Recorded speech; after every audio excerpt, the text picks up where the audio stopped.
I just don't see it in Jason Love. I feel like Adam needs this win.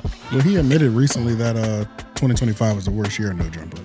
You could fall out the ring, your body get twisted up in a certain way. You know what I'm saying? Like, the first thought with a white guy, no matter how big or how skilled, is like, he's white. She's not a doctor, but she's a doctor. There we go. Cheyenne Bryant. That makes complete sense. You can't call the gatekeepers gay and then beg them for a job. And I think 7,000 people will pay $20 a month for Cory Holcomb, period. Nobody should be fighting for scraps on your side. 3,000 of them will take your bare minimum. Come on. Y'all better start checking these motherfucking crackers for saying all this shit about niggas, man. That shit ain't happening. Could we focus in on Glasses Malone real quick? He's crashing. What's up with this nigga? Oh, Aiden's rapping? Yep. Oh, it's horrible. But I definitely want to hear it now. Yeah. He has too much power and freedom of speech just walking around. Yeah. For some reason, I blame academics. Or you might have been an ugly kid. Possibly, and I thank God for that. You know? He said, oh, you want handouts. I'm Cory Holcomb. You see how they want handouts? Boop, boop, boop, boop, boop. Welcome, people, to another installment of the Homeroom University Podcast, the podcast about your favorite podcast. I'm your classmate, Tone Groove. J Nobles. AJ the Menace. White men on the boards. Yeah. Oh, my goodness. It feels good to be in the new year. We're back. 2026, we alive, y'all alive. So like the video, share and subscribe, and comment down below your hashtag office hours. Partner, at the end of the show, we get to talk to y'all, and god damn it, y'all are gonna love these hashtag office hours because they are long. And they're all about us, which is perfect. That's when shit gets lit. Mm-hmm. That's where shit get lit. That's where shit gets intimate. Yeah. Yes. Get to know what the fuck going on in the minds of the podcasters. But we're trying to start this year off right, so make sure y'all like the video and, be supportive. Do your due diligence. Hype it up. Yeah, hype it up. One of the comments last week said they hate Good Watch. Yeah. I couldn't remember. I meant to go back before we started this episode to figure out how many people agree with that. Mm-hmm. How many, they just I don't agree know with if it it's being enough to not do it. It wasn't. It was more in the comment, so it's like even if there were likes associated with it, who knows if it's just for that section? You know what I mean? Right. So it could be more. It's just impossible. I've heard people say they just don't want it at the beginning. Yeah, but that's the way to do it though. Yeah, y'all don't. Yeah, want there's when to do it. Y'all don't want it in the middle. You don't want to slow us down. Yeah, Niggas want us to get right into it. Right. Yeah. There's nothing wrong. They with just that. ready for action. They're ready for blood and war, but we got a slow walk them to that. If you want blood and war, nigga, we can start with office hours. Yeah. You want blood and war? Just let us go live and start picking each other apart. But I don't have any good watches anyway, so I kind of want to start with Adam. Adam22 is kicking off the new year. Well, before we even jump on to that, Munchie B is back. That's his statement. Yeah, I was in the live. Statement over.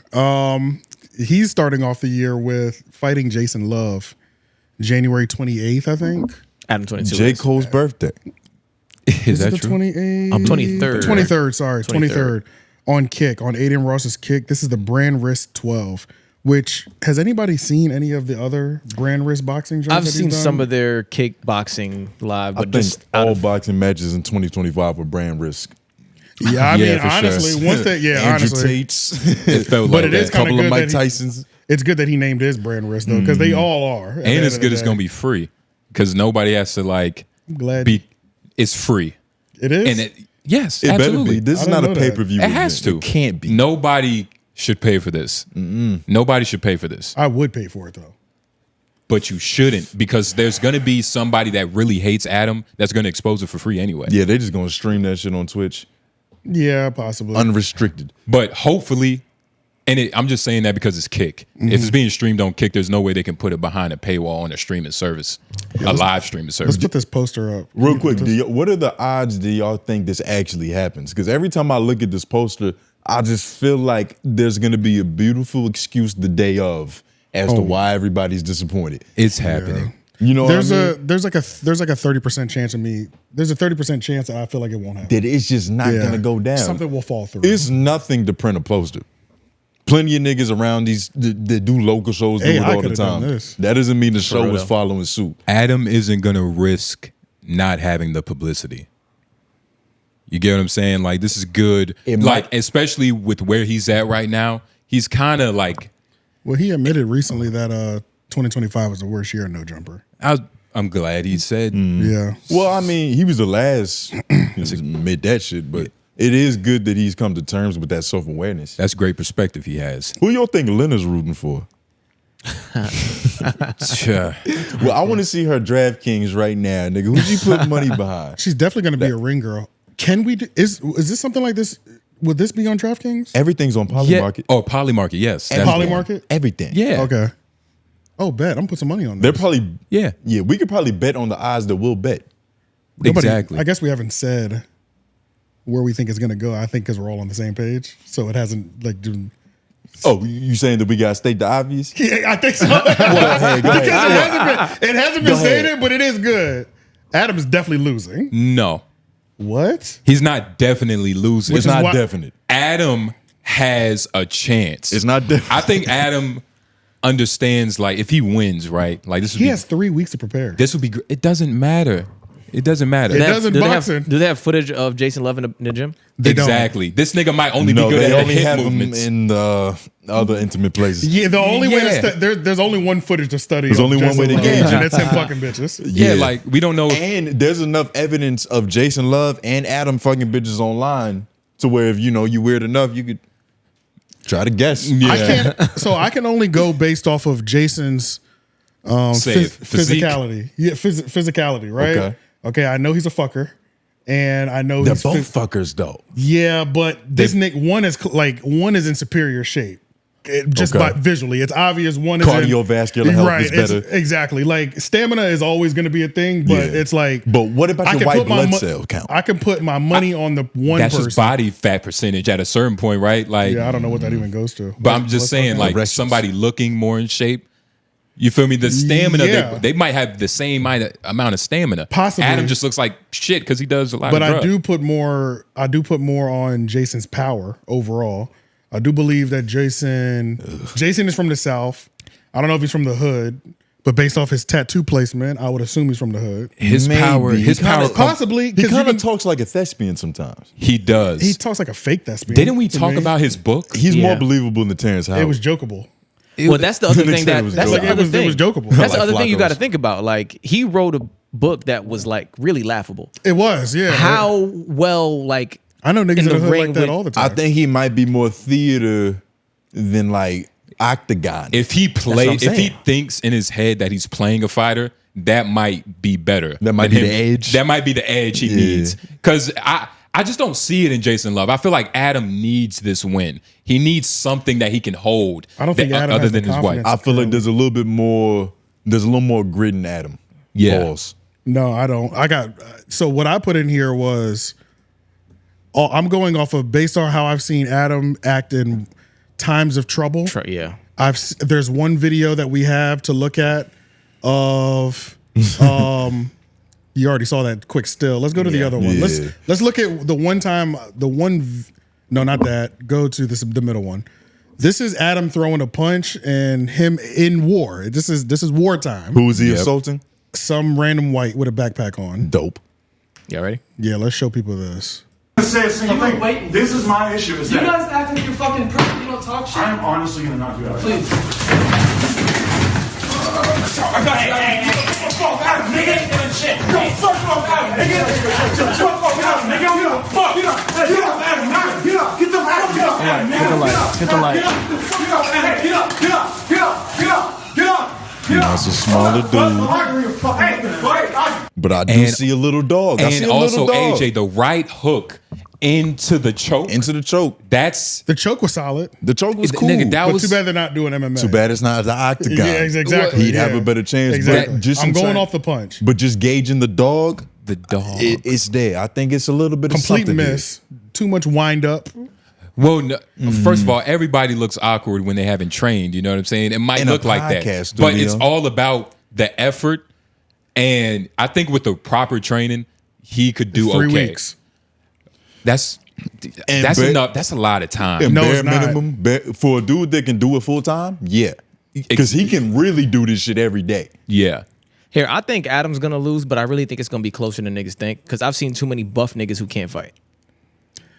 I don't see a world where Adam wins. We was think he's talking gonna about it a little bit on LOY. Adam is like the Rocky Balboa type. He's gonna get punched. He's gonna get fueled by it. All these people saying like, Jason's Love he's gonna fuck you up, and then he's gonna fuck your girl up. It's gonna fuel him. I think Jason Love is more worried about like coming out ugly and not being able to film scenes. Like if a nigga wants to leave pretty for pretty reasons, his heart might not all the way be in this. Well, let's look. I don't think Adam's confidence is there going into this fight, and confidence is a big key in this. Let's listen to how he talks about it. Right here. Yeah, you can exit that box so it doesn't loop. I tried to. Oh, ghetto. Okay, I'm doing that. Whatever. Hey, won't even let you go full screen. Nope. I'm just gonna rock it like this. It's all good. He's probably 38, like 39 or 40. Yeah. Yeah. But I like, it's not like I'm looking to fight Smack. But for Aiden Ross card, there's not too many people I wouldn't fight. Speaking of which, hey, Munchie, you think this Jason Love finna lay out Adam? And how bad is it if he already knocked down his shorty and then he gonna knock him out? The fuck? Where'd you get that narrative? That's more motivation for you, right, Adam? I mean, honestly, I'm kind of indifferent about him having banged my wife, but Because that's the line of work you in. yeah, that's really. But whatever. no, I think it makes. I think Adam might need more than 3 weeks. That is a good point. Yeah, How tall is he? 6'5". Oh no, yeah. Google says 6'5". Damn, what the Yeah, How tall is you? 6'3". Let's just so You ain't that cracked far out. off. Yeah, I remember when I saw him about a year ago in Vegas, and I hadn't seen him for at least a year before that. And when I looked at him, I remember just thinking like, oh, I had like built this dude up to be way bigger in my head, you know, with the whole wife banging thing and everything. When I saw him, I was like, oh, okay, you know, he's like a big, strong dude, but he didn't look like that crazy in front of me. And also, like, I haven't seen him in a while, but when I saw the picture that he sent in for the flyer, he looked skinnier. Like he looked not Jason Love, quite, you gotta stop doing coke, homie. I just have no knowledge of that. But I mean, he didn't, in the flyer photo, he just didn't look as big. So I wonder if maybe he's consciously like lessened his size, like Dwayne The Rock Johnson. Question: Maybe? You think it's any possibility, any way we could get Alex Alonso on whack on that card? Ooh. No. I feel like Wack would want to fight somebody. boss. There's Munchie getting his whack 100 shot off per usual. I feel like Lena had the exact opposite reaction when she saw Jason for the first time. Adam also said in this interview that out of the list of opponents that he had to fight, Jason was the one he wanted the most. And the reason he said that is and he said that should tell us who the other people might have been on the list. No, he said that Jason was the one that he thought he had the best chance against. So I guess the other people were more intimidating than Jason Love. Yeah, that's kind of what it seems like. Yeah, he doesn't feel confident to me going into this at all. Seems normal. Nah, he seems level-headed. He didn't seem insecure. And that's the problem. He's never fought before, so he sounds too level-headed. Any Never real boxed. boxer would have been like, yeah, nigga, I'm good, nigga. He like that. The thought of losing wouldn't even penetrate your brain.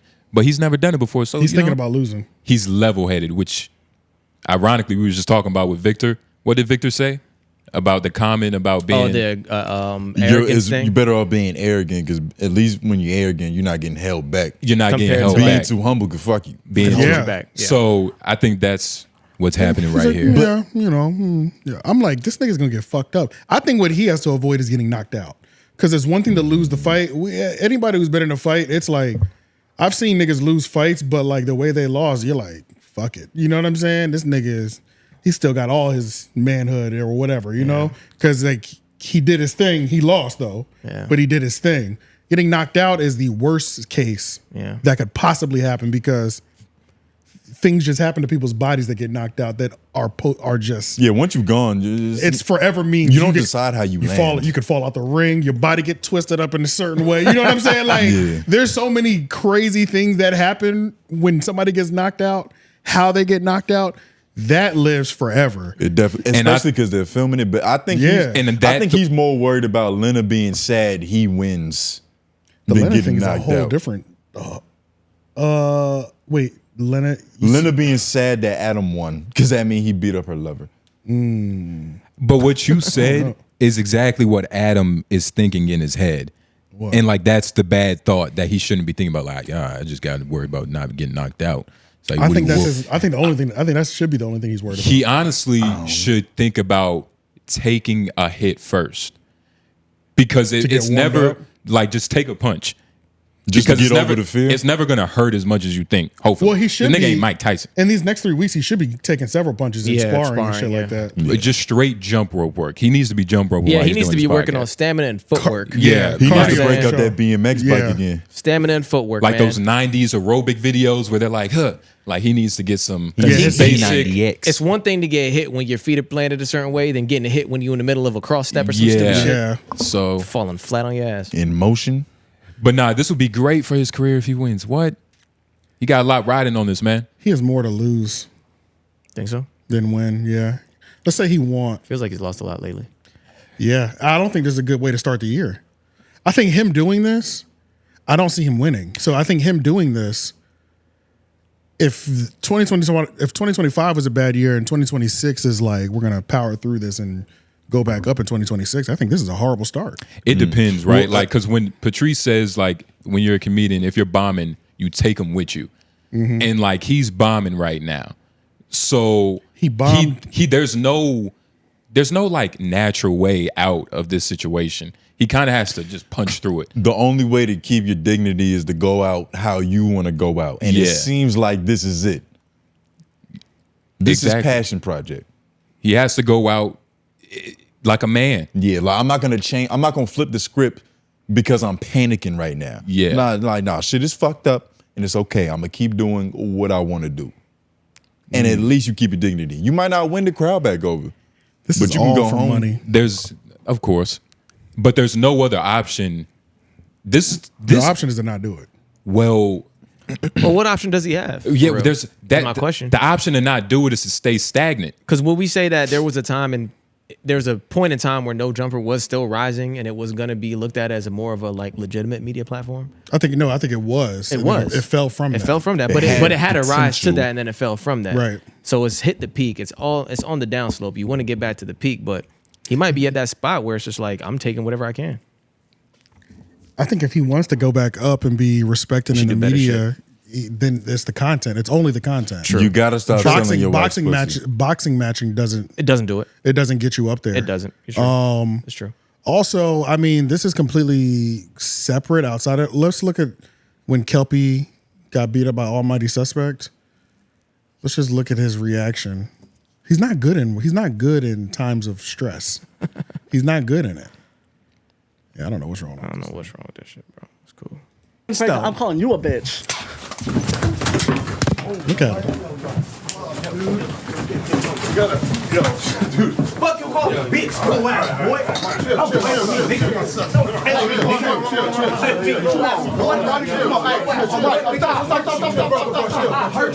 Don't call me no bitch. What's wrong with you? What's wrong with you? Don't call me no bitch. You crazy. I think Adam gets too. He gets too. He's not the He gets too best. afraid. He gets too afraid when violence is around him. He's not the best in terms of panic, but I don't think he's scared. Yeah, I just think in terms of strategy and experience, this is like, what the fuck should I be doing right now? I'm kind of worried about my podcast equipment and getting sued. Well, he backed all the But way I away don't think from it comes from a place of like, oh my God, I'm shaking. He backed all the way away from it. Your just now, nerves though. are gonna snitch on you. He got up and went backwards. Right. Like when you're about to get into a fight, everybody's different. Like some people it's pure rage. Some people it's like whatever. Fight or like flight. Fight or flight. You Some know, like people cry. I know how I am. Like if there's a situation where I think I might have to get into a fight, my heart starts like boom, boom, boom. You know what I'm saying? And I'm not gonna do no talking. For myself, I just take off. That's the best way for me to do it. Because if I stand around or if I try to talk, my voice shakes and all this other shit. And I know for myself, once I start getting that feeling, just take off, nigga. Start it. You know what I'm saying? Just get it, go in, get it over with. Bruce Banner that shit. Because it's never going to be as bad as like the way my nerves are making my body feel. You know what I'm saying? And that So this is worse. exactly. Yeah, the way my nerves are making my body feel is worse than me just doing my thing. Because once I throw the first punch and once I get hit the first time, nigga, I'm like, We're here. it's up now. You know what I'm saying? Like Yeah. now I'm having fun with it. You know what I'm saying? Because it can't be that bad. Yeah. But your nerves are in a boxing match. There's a lot of like, there's so much build up. We have 3 weeks of build up. There's the walk out to the ring. There's the sitting across. You know what I'm saying? There's all these final moments before we actually do it. You know what I'm saying? It's anticipation. His wife will be the ring girl. That's obvious. I just feel like, why wouldn't she be? You know what I'm saying? I feel like It's great for the trophy. It's great for the storyline. It's not good for the storyline. If somebody fucked your bitch and now you got beat up by the nigga that fucked your bitch, that's not good. This is some wrestling shit, yeah. Well, But what you know what's funny? Adam It's isn't like some Golden Globe type of nigga. This is I never perfect. said he was. And It's also, not when good you, for Adam's when you storyline, say like but that, it sounds a lot worse because Adam is getting paid from all of these events. It's not just like he's getting his ass whooped and his bitch is getting fucked like a normal nigga just on Twitter.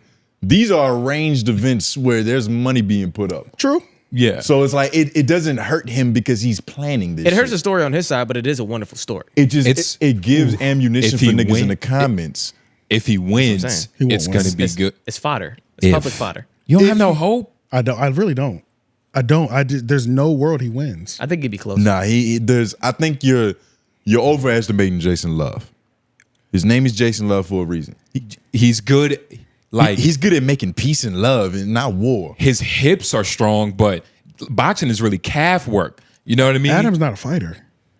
Jason Neither of these Love. niggas are. I don't know if he's a fighter. I'm just assuming.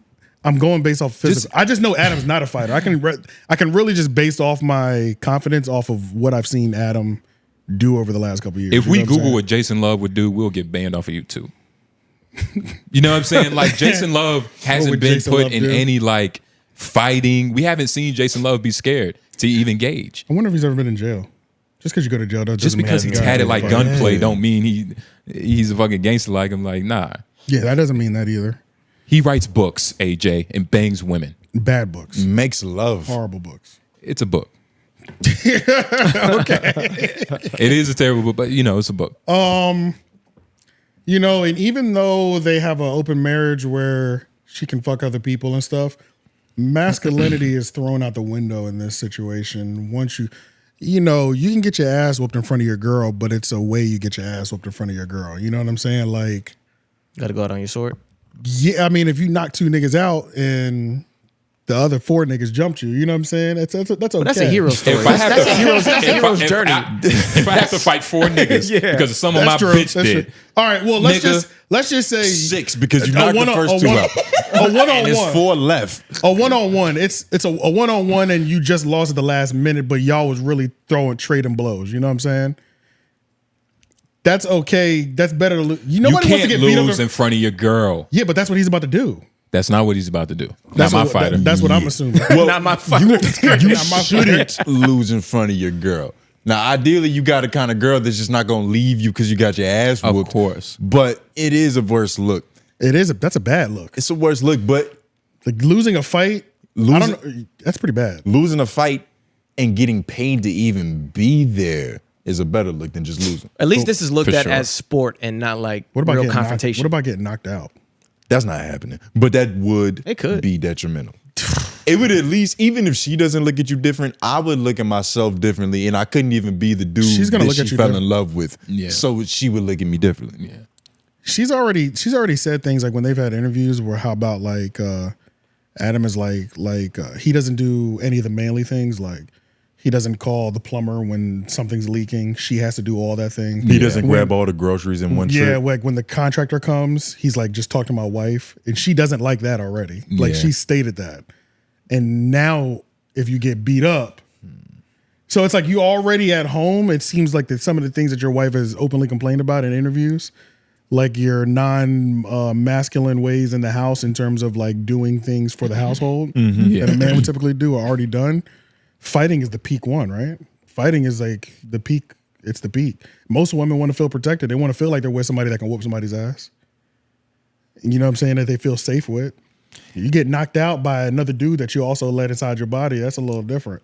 Yes. Like, oh, That is the case. that's a real thing, man. Yeah. It's a real, that shit hit, didn't it? But I'm trying to. I'm But just saying, bro. It's damage on both sides. It's damage on the trying to get back into the media respect because this doesn't help whatsoever. This actually makes you look like Joe. Like if I was Joe, I could be like, look at this clown. Like he's doing so bad, he has to do celebrity boxing matches. Like Yeah. that's how I can view you if I'm a Joe or a Charlamagne or somebody like that. Like this nigga's he's down that bad. Yep. He's doing celebrity boxing. Goofy already. Yep. Number 2, you lose. Now it's like, okay, he was supposed to be down there. You know what I'm saying? This nigga was terrible. Then you go home and you nursing black eyes, swollen lips, and But here's the thing, you know what though, I'm saying? right? It's all. This would be, There's no and I don't know if salvation. this is a bad argument, but this would be more fucked up if this was new of Adam.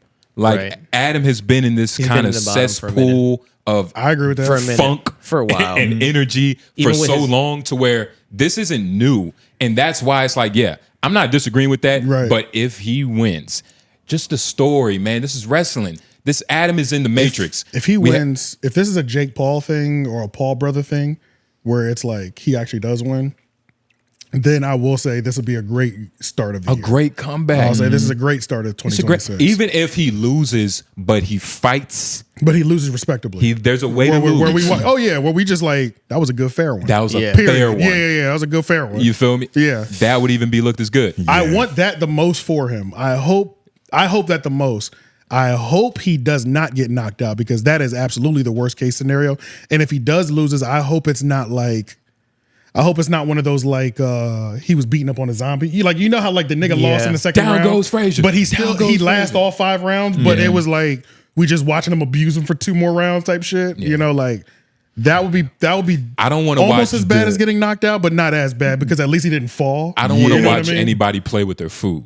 Right. That's always a bad look. That's gonna be a bad look. But knocked out is still the peak of worst. But course. being able to play with your food is kind of commendable. The fact that this nigga is just that easy, you can dance around the ring, that would do a lot for Adam too. Well, it does something in terms of like, yo, this nigga's tough. Like a nigga Yeah. that could just get beat up on, just to get beat up on, and just he won't get knocked out, he won't fall down.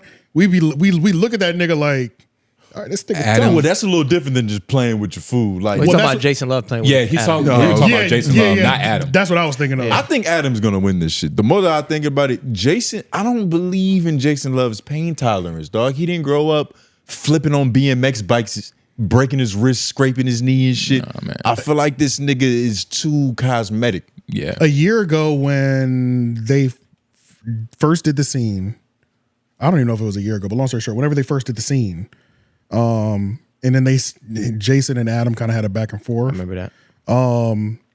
Somebody did ask Jason, "Would you do a celebrity boxing?" And he was like, "Oh, I would love to." He was like, "I would Yeah. love to whoop that nigga's ass." He did say that. I remember See if he we did could say work, search that real quick. I think just do Jason Love Adam boxing. It should pop up in the shorts. Why he say that shit like he was on Broadway? And make sure you add a lisp to it too. I would love to have the opportunity. Nah, man. Scroll down. Not my go to fighter. short. Yep, it's the first one. First one, right? Yep, that one.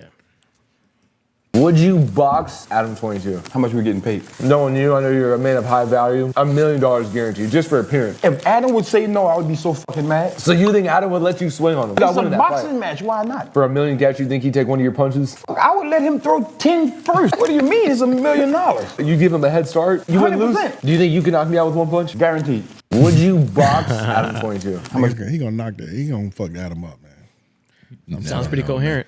You never know, man. Sounds pretty confident in his hands. Yeah. Sounds pretty confident in his hands. Too much confidence. I've heard that a lot. But I've I heard think that that's too. I've heard that a irrational confidence because Adam's white.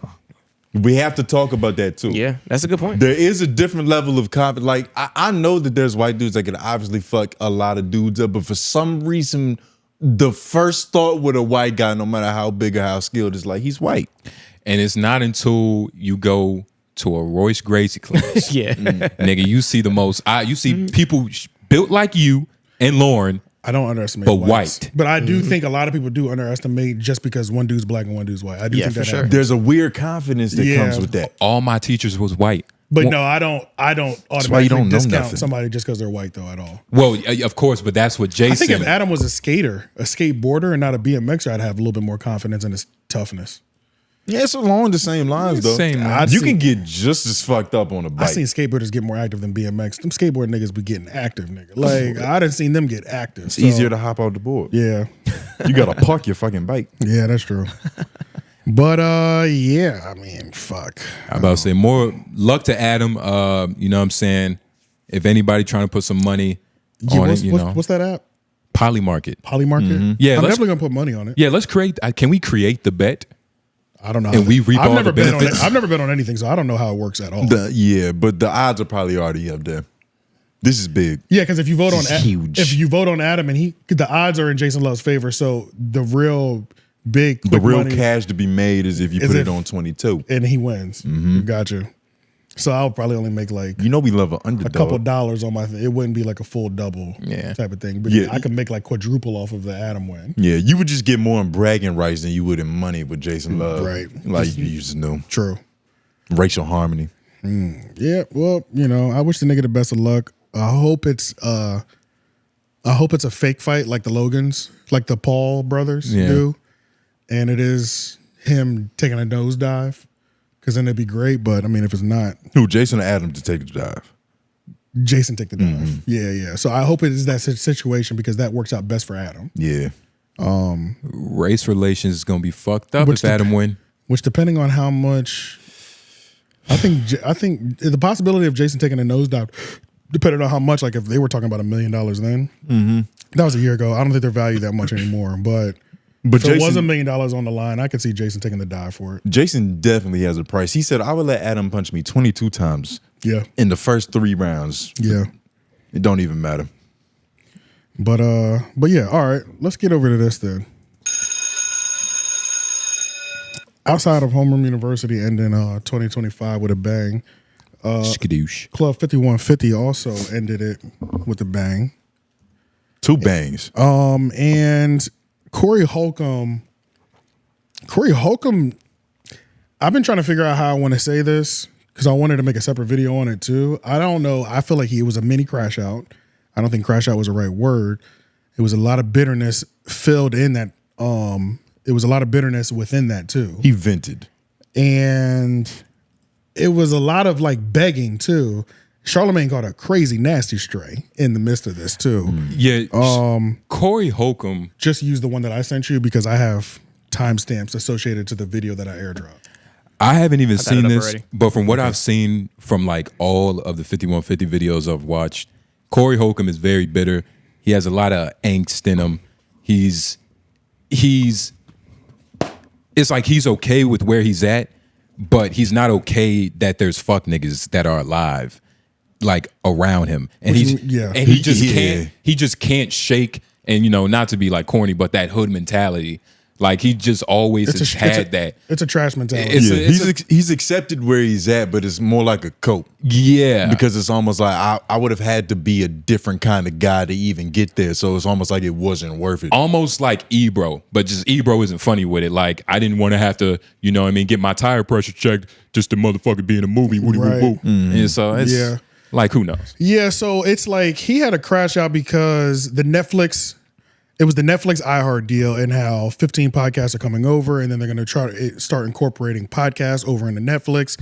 And he started pretty much kind of giving a rant about how his show shouldn't have been picked, but how his show has the analytics to be in the run-ins to justify a spot if they were an option. Right? Yeah, like at least let us say no. Yeah, that's pretty much how he was talking, but it was like, hold up. You know what I'm saying? It was like, relax, my nigga, because it's like the way you choose to conduct yourself, you know what you have to do in order to get those big offerings. You do have to play the game.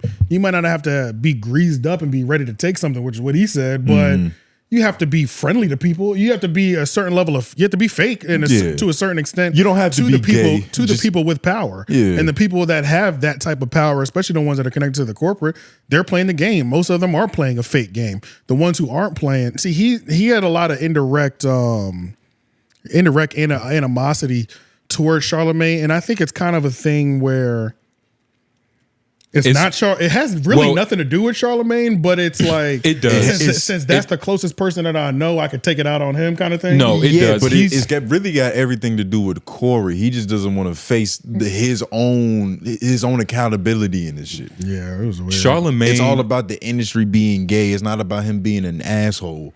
But Charlamagne, like throughout the years, I forgot like the specific events, but Cory Holcomb has talked shit about Charlamagne. Just very sparingly. They kind of were cool. Very sparingly because they're cool as fuck. Cory Holcomb appreciates like all the favors Charlamagne has thrown at him. But He's definitely on the edge of a full crash. But because of the people that Charlamagne chooses to associate himself with, clowns. Some might be fuck niggas in the industry that Cory Holcomb knows about. He looks at Charlamagne like, I fuck with you, but you fuck with them niggas. And they're like on a completely different frequency. So how could you even be over there unless you're not one of them? And I think it's more of a why not me thing too. I think that's no. That's something different. He's talking about the people that Charlamagne is associated with, which I do agree with. Yeah, I think what you're saying with the Charlamagne thing is, even though he doesn't want to like fully go in on Charlamagne, he's having a hard time not believing that Charlamagne might be a fuck nigga too because of all the fuck niggas that he associates with. He's also right because in terms of numbers, this nigga been consistent for like the last 12 on paper, years. Yeah, this is a great show. It's like, it's funny, it's a good show, but on paper, the numbers it'd be like 14,000 people in there sometimes. I mean, every time I've seen it, I've never seen it less than 10. I mean, during this live stream in particular, it was at like 9,500, but I know I've just scrolled through and it's like 13K, 12K. And they're not all on the West Coast with him, because there's been times where I'm up at 1 a.m. and it's like, oh shit, it's fucking Cory Holcomb on. He be streaming late as fuck, but it's because he's on the West Coast. Yeah. Because I do be seeing it like 11 o'clock midnight. Yeah. Let's listen to the 215. We'll watch this right here. These media outlets are putting trash in abundance in people's eyes, so much to the point where people turn trash into art. It wasn't funny. He philosophizes. Shut the fuck up. It's trash, motherfucker. When you play it in the future, people gonna be like, what the fuck is this? This is nothing. This is nothing. I said it before it got hot. I ain't finna hate on nobody. Trash is being produced for us to have to get used to watching trash. Trash. That's all it is. You want a deal? Put trash. This cake ass nigga, what is his name? Dr. Umar. That motherfucker starting to promote trash. Because when we tell you something, his back against the wall now. Oh yeah, he desperate. When the money get low and the hungriness show, when motherfuckers can get donations from people, you pro-black. It's some stuff happening now where you like, huh? Yeah. He said something about 50 Cent. Like, P. Diddy ain't had no business. And jump up to 414.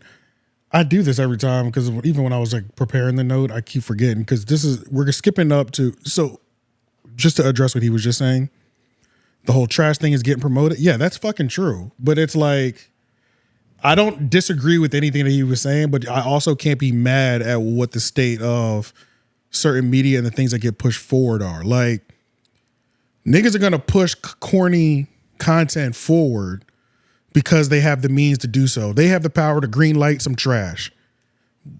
It is what it is. Like, the person that's in power normally isn't the person that you agree with 100% of the time on, or like what they think is the good standard or the average overall good standard is. 9 times out of 10, I feel like that person in power, they're never connected. They're never on that same page. They're never connected to the. It's never connected to the actual what the good shit is.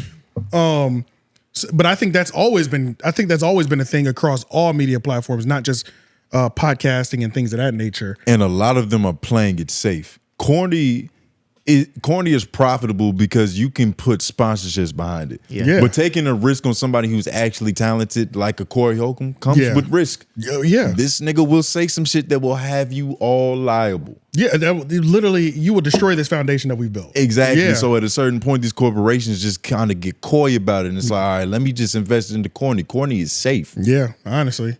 Okay, now we're going to jump into Charlamagne. This is him taking their shots out on Charlamagne. We talking about this motherfucking shit. I don't want to sound like I'm hating on my brother Charlamagne at the Breakfast Club, because I'm not hating on him. But what I'm saying, if you go get bitches off baddies and put it on your show, if you go get a motherfucker that takes from the community line saying he putting a school together and put it on your show, you are part of the system's intention toward bringing us down. So that's why. But if you put astute, moral blacks on your show, you will get nothing. If you speak from the heart, well, you ain't got to speak in code. There's a lot of brothers speaking code because they don't want to lose their YouTube money. Motherfucker YouTube and the money. I say what the fuck I'm going to say as best as I can say it. And I think my people at YouTube who like to watch somebody speak from the heart agrees. I don't want to disrespect YouTube guidelines because I agree to be on the motherfucker. But I'm saying, I can't live with a motherfucking dildo right at my ass with grease on it. I'm gonna get the fuck away from me, motherfucker. And just be out here without no real money. That was the shot. That's crazy. I was like, that's crazy. That was a very feline picture. Who did that edit? I said, that is a nasty stray right there. They gave his eyelashes whiskers. I was so like as I'm watching, I'm like, why is Charlamagne in his title? And I said, ooh, that was a nasty stray. Yeah. Like, you know what I'm saying? I don't think Charlamagne, like I had plenty of bad things to say about him. That was unnecessary. That was like a nasty stray that it was unwarranted. It kind of brings the bulk of his argument down when a stray that nasty goes out. Yeah. You know what I'm saying? Because it's like, what are you doing this for? Yeah, it was like, don't call me brother, then say I'm one of the niggas is the sole proprietor of like having, you know what I'm saying, being greased up. Pushing the femininity. Yeah, you know what I'm saying? Like, and it's not all just one-sided though. Like 85 South, there's a lot of good blacks, you know what I'm saying? Right. That Charlamagne supports. Too vague? Like, who exactly is around Charlamagne that he's talking about? I know he said Dr. Umar Johnson's name. I think he was talking about Poor Minds. Poor Minds in particular? You're talking about the baddies? Yeah. Yeah, because he was saying the baddie thing. Two bitches, two women. No. Oh, wait, no. Okay, we can never take Jess Hilarious off the table. But that's personal. But he would say that. He would say less hilarious. Yeah, he would. Like he would just outwardly be like, yeah, I don't know. Like I was hoping one of y'all would know who the baddies were because I'm almost positive it's not Poor Minds. Yeah. Poor Minds is under the 85 South umbrella. But they're also connected, Effect. right? They're not on Black Effect. I thought they were. No. You sure? I'm pretty positive. The Poor Minds podcast? They're 85 South. They're 85. Oh, we'll look it up. I know they are. Was it 85 South on Black Effect? Yes. The 85 South show is on Black Effect, but the 85 South network is still standalone. There's only two. And the podcast associated with that would be like Poor Minds, Nav Green, Broken Play, Jack Thriller. And they got a couple other shows. There's only two lovely ladies that it could have been. I really don't believe it's Poor Minds. I really don't. I genuinely don't because Poor Minds aren't Mandy and Weezy. Or he was talking about the girl who she's not a doctor, but she's a doctor. There we go. Cheyenne Bryant. That makes complete sense. Yeah. That makes complete sense. It could have been a plethora of women. Baddies? It could have been a plethora of women, but he just combined them in two. That's what I'm that's thinking. how he feels Yeah, about. right. You know what I'm saying? Which is but the no, that problem makes complete sense. Yeah. And that's kind of the problem with what he's saying overall. He's just being very general and vague and painting with a broad brush. Yeah. To where it's like, all right, you can't even really refute some of the shit he's saying because it's not specific. Yeah, Poor Minds is on Black Effect. It's on their website at least. It is? Yeah. Okay. Yeah. So they did come over. Okay. Yeah, I thought they were. That's what I and then on their creators, they're like the first four pictures on the creators. They're probably the most profitable women over there. He just did a show with them too. Just like Charlamagne did? Yeah, I was just watching it. And it was like okay. yesterday or some shit. Boring. But yeah, Cory, exactly. But I agree with that. Like Cory Holcomb, and it was somebody we was talking about LOY. Like he's saying the right thing, but not only is he the wrong person to say it, it's also being used in the wrong context. Like Cory Holcomb has made a lot of enemies.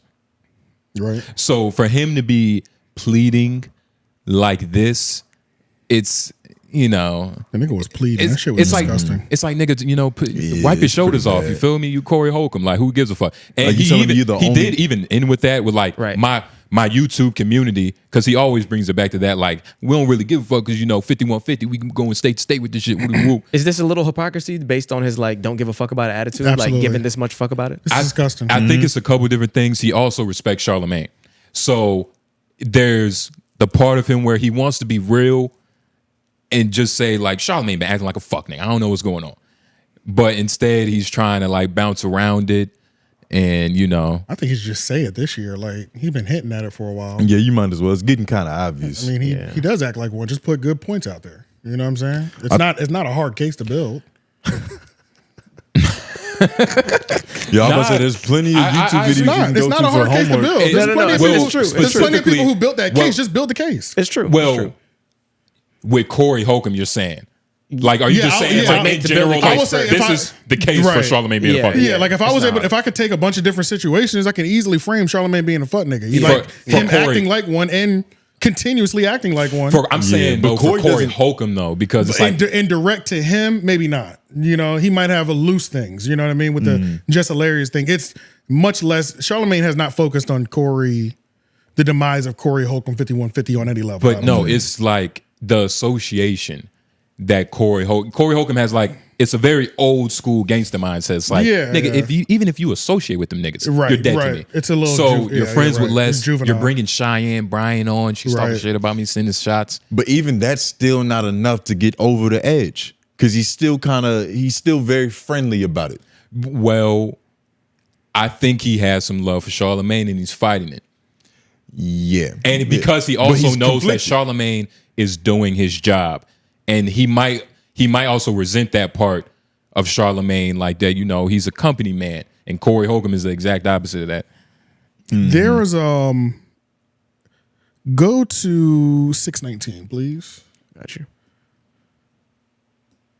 We're gonna write it now? Yes. That's dope. 16 years. How many motherfuckers in the chat? 125-2010 is when we 9,500. You know that's TV show numbers, right? Yeah. Your TV show will stay on the air if you can get numbers like that with the promotion that come with a major network and everything. Yeah. The 5150 show don't get its propers because they know the nigga calling it nuts hang like a motherfucker. I don't even think my nuts connected to nothing else no more. They just at the bottom of my bag. Oh my God. That's how I am. I might not get what I'm supposed to get from whoever is stopping me from getting it. Because I can't stop all the haters. But I know the reason is 9,500 people in the thing right now. We ain't talking about all the people that's going to watch the show this week. It's because I'm riveting, and what we do up here is something that needs to be promoted on a major network. And the reason it's not promoted on a major network is because motherfuckers like me, motherfuckers like the homie in Oakland, he a running back for the Texans. Yeah, boss. Now, what's the dude name? He went to Nebraska. I just really hate that I hate that. I hate this section because it's like, now he's like crying out. You know what I'm saying? Yeah. Why not me? Why not me? Why is it a conundrum though? It's not a conundrum. This is my biggest issue with it. The problem that I'm having with it is that you can't say you don't give a fuck. You work for scraps, which we'll get to later because they're going to scroll down a little bit more. I think it was you can get 1020 loaded. That's where he was saying he was working for. Let's listen to it now before I tell Cory what the fuck he needs to do. I got you. All you gatekeepers, all I'm telling you, I'm not finna compromise the manhood. But there's a lane for this show. But pick another body part, except No, butt. Oh, he's stupid. However. I want you to know. Say however. Yeah. There's a lane for this show. And the brothers and sisters that want to lay back and motherfucking hear some real shit deserve an avenue to drive down. Not listening to some preacher talking about, you know what I'm saying? Is that shea butter on your leg? We don't need to see that sucker shit. We men and women of substance. And even if we fall off a little bit, we still have good intentions toward ourselves and our fellow brothers and sisters. You got to give us a lane, man. Stop it. Stop it. Pause. And then I had the timestamps wrong. I just don't like how he's begging for shit right here. Yeah. And that's disgusting. It's the self-proclamation. 921. Okay. I agree with y'all. I do agree with y'all, but is there, I don't know, just devil advocate part of it. Isn't there a world where like you, AJ, you have done podcasting, but everybody has, but you've done it for so long to the point where you can see certain things. You can tell when a nigga is like fake or a nigga is doing some shit just because it works or this or whatever. If you going about your shit for 10 years straight, going hard, you getting the numbers, you doing everything, you're not getting the looks. Do you get like one time to have like a moment of like, man, what the fuck? Not him, because he's not taking into account why those looks aren't happening. Okay. It's not because he doesn't have the momentum or the talent. This nigga talked his way out of a lot of rooms. And the way he talks, some of these phone calls are never gonna come because it's like, nigga, we don't want to do business with this style of nigga. It's kind of like, I think it's delusional. I think that's my biggest problem with it. I think you can be frustrated, but I think it's a delusional mindset to think somebody has to put you on a bigger platform. True, and then you did start with that too about Right. like at the very beginning on how you got to play the game a little bit. Cory Holcomb at no point should have ever had the mentality of. He should have always been running with a Joe Budden mentality. For sure. From the very I was literally beginning. thinking, when I heard him talking, I was like, why from the doesn't very he have beginning, which is why rants like this would have never happened. Right. If you always planned on being direct to consumer. Yeah. He has one of the most direct consumer taps to his fan base on YouTube in terms of like YouTube podcasting to where there's absolutely no reason the Club 5150 show should not have a Patreon. It doesn't? No. Oh, he's tripping. The Club 51, I keep saying Club 5150 because Jeff T. Jeff T. The 5150 show has several issues. One, Cory, you will never get the opportunities. You know why you won't get the opportunities. So you can't ever come up here and get on camera and complain that you don't get the looks. That's unacceptable. you know exactly why. You can't. Why. You can't call the gatekeepers gay and then ask them for a job. And at the end of the day, I agree with, I don't think you need the look from them niggas at all. I don't even think you should be begging or asking for it. But I do also think it's unacceptable for you to not in 16 years have transitioned over to a style of business that is for your type that is conducive to your type of platform. There's absolutely no reason why when I went to the podcast audio, the 5150 show is not there. There's no audio. There's no audio, and you have a podcast that's been running strong for 16 years. There's no way that's real. I'm dead ass serious. And it's been that way for a long time. And That's I remember insane. watching episodes in 2015. It's like, Hold y'all, on. There's a couple of we about to get this website. Not only is there no audio, but when I go to your YouTube page, you do these great live streams that get 10 to 15,000 live viewers for the 2.5, 3 hours that y'all are running. At no point does anybody ever go through and do timestamps, which I'm the last nigga that can be talking about timestamps. The comments will tell you that. But there's absolutely no reason why none of these have been broken into clips. Yeah. There's no clips. And when the clips do go up, the clips are horrible. They're horrible clips. This is the clip. This is the clip for this live stream. This is the clip. It's 12 minutes and like 41 seconds. I pulled it out. That's the clip. You know what I'm saying? That's supposed to have the thumbnail. That's supposed to be uploaded again. He was talking about how the monetization, they forget to turn the monetization on. That should never be forgotten. That should literally never be forgotten. There's absolutely no reason why there should be no Patreon. Especially when we've seen Joe Budden, who has one of the loudest voices in our industry, championing Patreon for 10 years, 7 years, something like that. You know what I'm saying?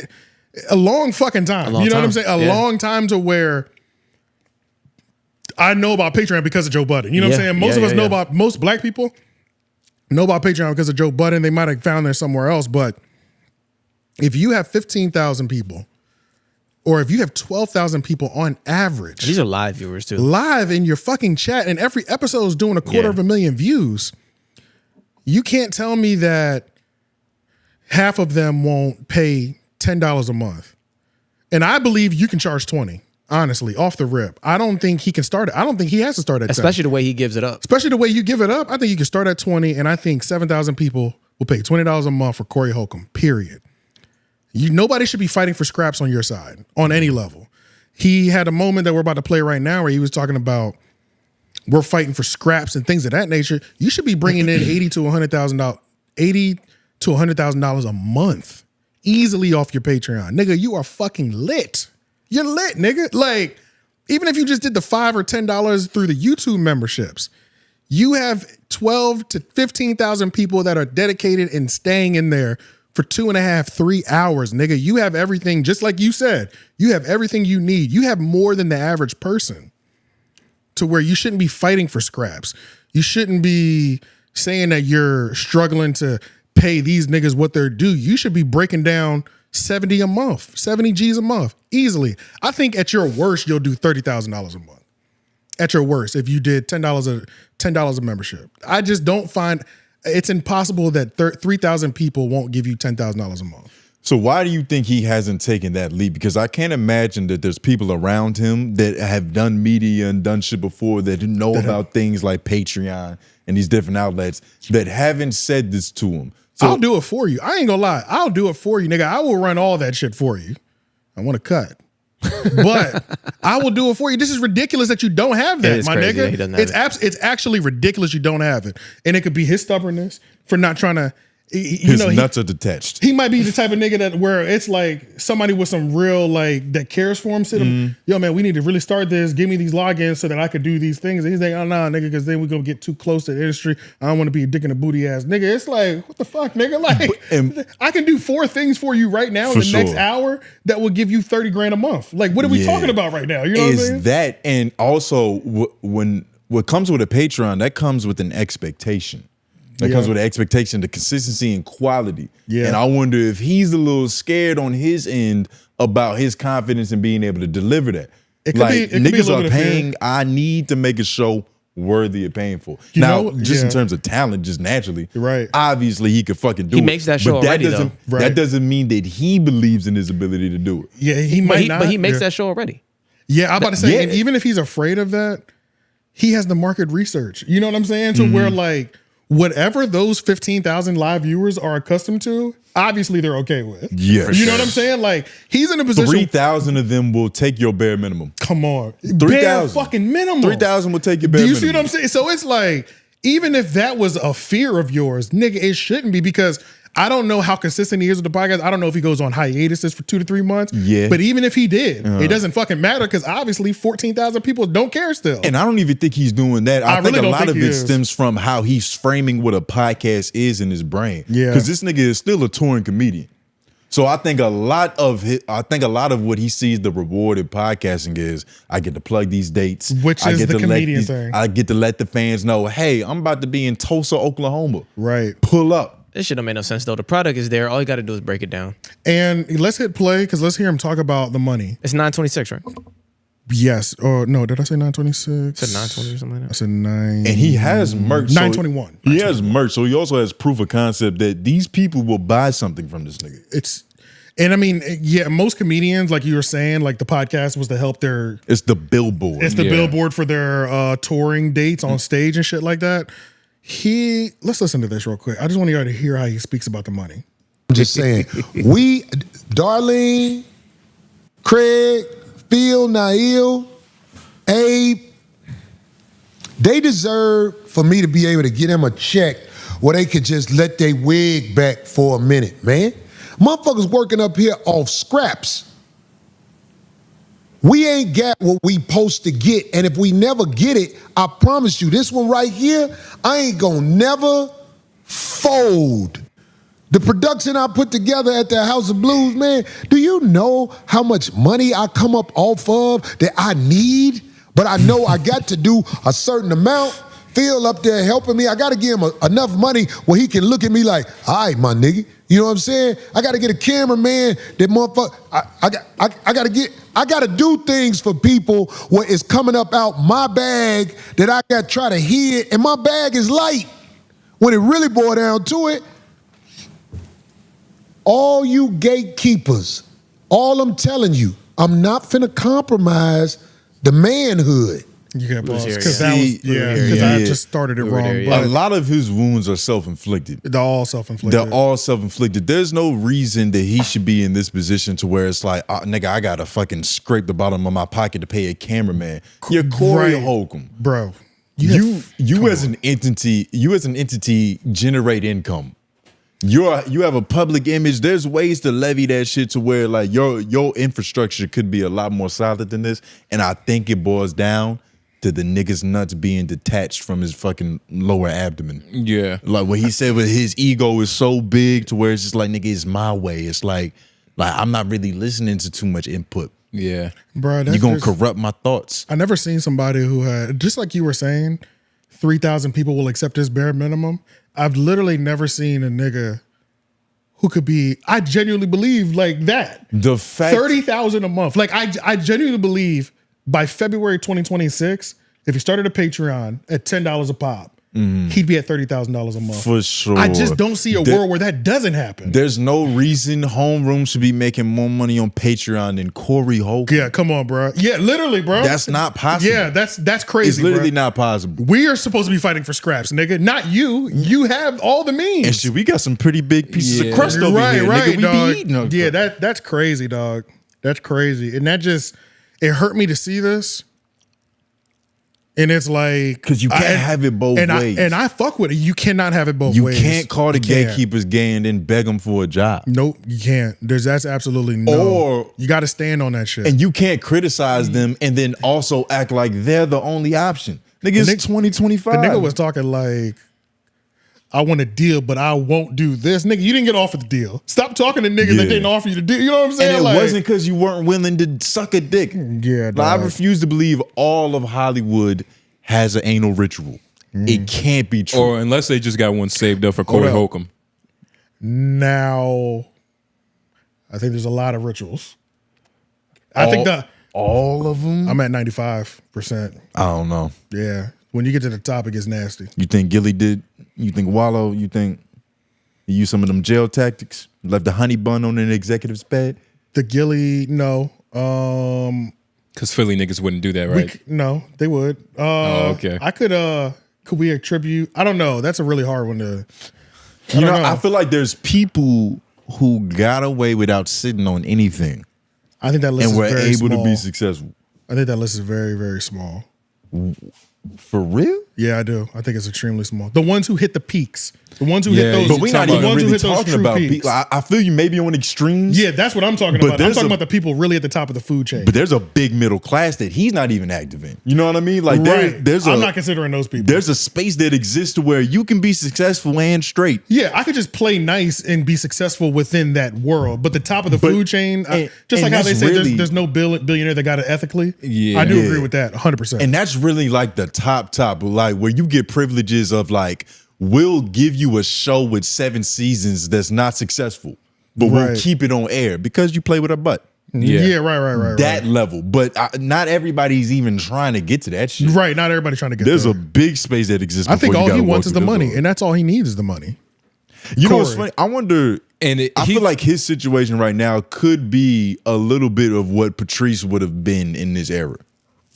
Nah, Patrice was changing as he got older. It was looking good. It was being shown on like the podcast. And that's Cory Holcomb, like we said before, he talks so vague. I don't even know how much he says he's struggling because from what I see, he always sells out of 5150 merch. He's literally, I looked up his upcoming shows on his website. Sold out, probably. The nigga doesn't stop. The only day he has free is the day for this podcast. Yeah. So like up until March. So but this podcast isn't profitable. And that's only because he think would click a button. Yeah, I think at bare minimum it breaks even. He might have like $200 left over or something. But that's more so decision making than it is actual. That's all decision making. Yeah, that's it all is decision actual making. being able to generate that kind of income. Yeah, because there's literally, Cory, if you just hired somebody to do clips, That was young. thumbnails, and set the Patreon up, we're talking $30,000 a month minimum by February 2026. You gotta do what Charlamagne I truly believe did. that. I truly believe that. Like it's as simple as that, bro. Yeah. To where when a $200 million deal comes up, who gives a fuck? I'm making 30 a month. I'm making 50 a month, and that would just be in one avenue. I know he's doing good when he's touring. You know what I mean? Like I have no idea what he's making on the road, but I know he ain't broke. You know what I mean? Great. He's on the doing road. great on the road. But we're just talking about just add another 30 to 50 to 100 a month. Yeah. And even if I do believe that he's a $20 type of nigga on Patreon. You know what I'm saying? I do believe he's between 15 and 20. I don't even think he would have to start at 10. I think he could start at 15. You got a couple tiers. I don't think so, only because the reason he didn't start monetizing until later is because he has a code of ethics with certain shit. Again, it's like that old school, like, I'm not gonna ask for nothing, which is partly the reason why he's in the situation. Why he like, exactly, I'm not gonna ask for nothing. You know, if people want to give, they can, but we ain't His gonna code just of ethics is horrible. accept the shit. Yeah, his code of ethics is trash because he's complaining when he sees other people get opportunities. And that's unacceptable. You also got to think about the fact that he just mentioned he's trying to respect TOS. With Patreon, he don't got to do that shit at all. So he can get off a lot He more. still does have to respect that because there's still a TOS. Even though but it's not the same. It's it's looser. way, yeah, that's it's what I'm looser. saying. It's not the same at all. So you get to do way more. Right. Yeah, it's definitely looser. His act is built for Patreon. It really is. This nigga needs to be behind the paywall so he can feel comfortable. And that's the thing. He doesn't do great with promoting his podcast because he also mentioned like this show does this and with no promotion. That's true. Like he gets reactors. Like he gets people that reacts to videos. I can't remember what the dude's name is. But it's funny because he's taking pride in being successful in spite of not being set up for success. Which is a flex. He is set up. It is a flex. But it's an ignorant flex that'll keep you stagnant. Especially because he put himself in there. It's not like a true underdog where like, nigga, everybody was fighting against me and I still made it. It's more like you getting respect for being able to accept your circumstances. Like John Jones, like what he told Daniel Cormier, like, I was beating you when I was doing cocaine. Like, and I heard, but that's a weird flex to have. I heard something where he was saying, you know, when he was going through his divorce, he was running for sponsorship. So I can understand there's a little bit of that too. But he said, I'm not running from them no more. So it sounds like you shouldn't be afraid of just locking it up. You know what I'm saying? Like, I can understand when niggas are going through child support and shit like that, they are going through like some, there's a lot of coding with your money that has to help. You know what I'm saying? Like, for sure, I definitely understand that. But what the fuck was he doing before he was in court for this? He still had the same philosophy on operating the podcast. He did. You but know what I mean? But it just sounds like a convenient excuse. Right. He admitted now though that that's no longer a inhibitor. An obstacle. So the fact that that's not okay. Anything I say that makes you money shouldn't be a problem. Which I feel like I gave him like 4 things to do. I gave him like 4 solid things to do. It's going to be Start bad. the audio. Get on Podbean. I think they have a pretty decent price on there. Podbean to get the audio out because you could be making money off the audio as well by letting ads go through. He also mentioned something about he turns ads off so that we don't get hammered with ads throughout the live. Turn them on, bro, and maximize them. The people that support you understand, bro. Like we understand anybody that supports somebody, they understand the person that they're a fan of needs to be compensated for this. And a lot of times they'll buy that YouTube subscription to avoid it. You know what I mean? And it's audiences are understanding. The audiences are understanding as fuck, and you probably have the most understanding because you can get 15,000 people in live. And they don't watch 14,000 people don't watch Cory Holcomb because he's ad free. Bro, come on, bro. That's not the selling point with this nigga. It's not, bro. Like, bro, we talking like you're doing half of Kill Tony's numbers because when I would look at Kill Tony, and I think Kill Tony's show is trash. I think that is one of the trash shows. And when I look at their Kill live, Tony be having 14K waiting. Exactly, bro. And then they'd have 30 while it's and I think Kill Tony is absolute dog shit.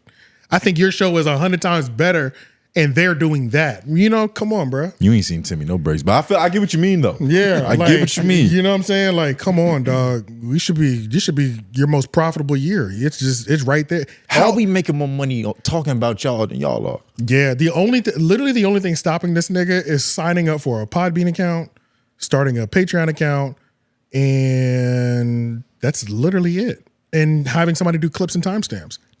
You have 3 things stopping you from getting 30,000+ a month. And he has one big thing that's stopping him. It's morals. Yeah. These street nigga morals. But I fuck with you, Cory. I fuck with Cory pretty heavy. So it's like, I think it's sad and embarrassing, but that has nothing to do with like, I fuck with the human. You know what I'm saying? I fuck with Cory. You know what I'm saying? He's just not He gotta get that shit right, bro. Don't nobody want to hear that shit ever again. That was embarrassing.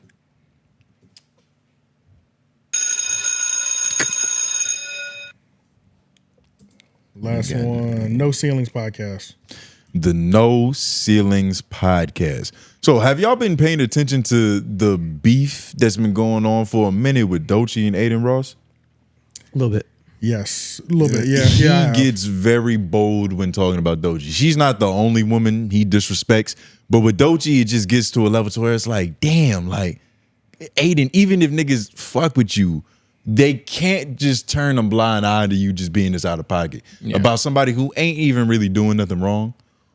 To a certain extent, it's like, all right, she posted a clip where she might have sounded like an asshole. Aiden Ross would react to that shit and would just call her completely out of name, like she committed sin for real. Yeah. But recently, he did a song with 6ix9ine where they just essentially dissed her, and I put it up right there. I don't know if y'all want to listen to the song. I do want to listen to it. It's pretty quick. It's pretty quick, and this is the genesis of why Glasses Malone is even reacting to Aiden Ross talking about Doechii. She got that MJ nose.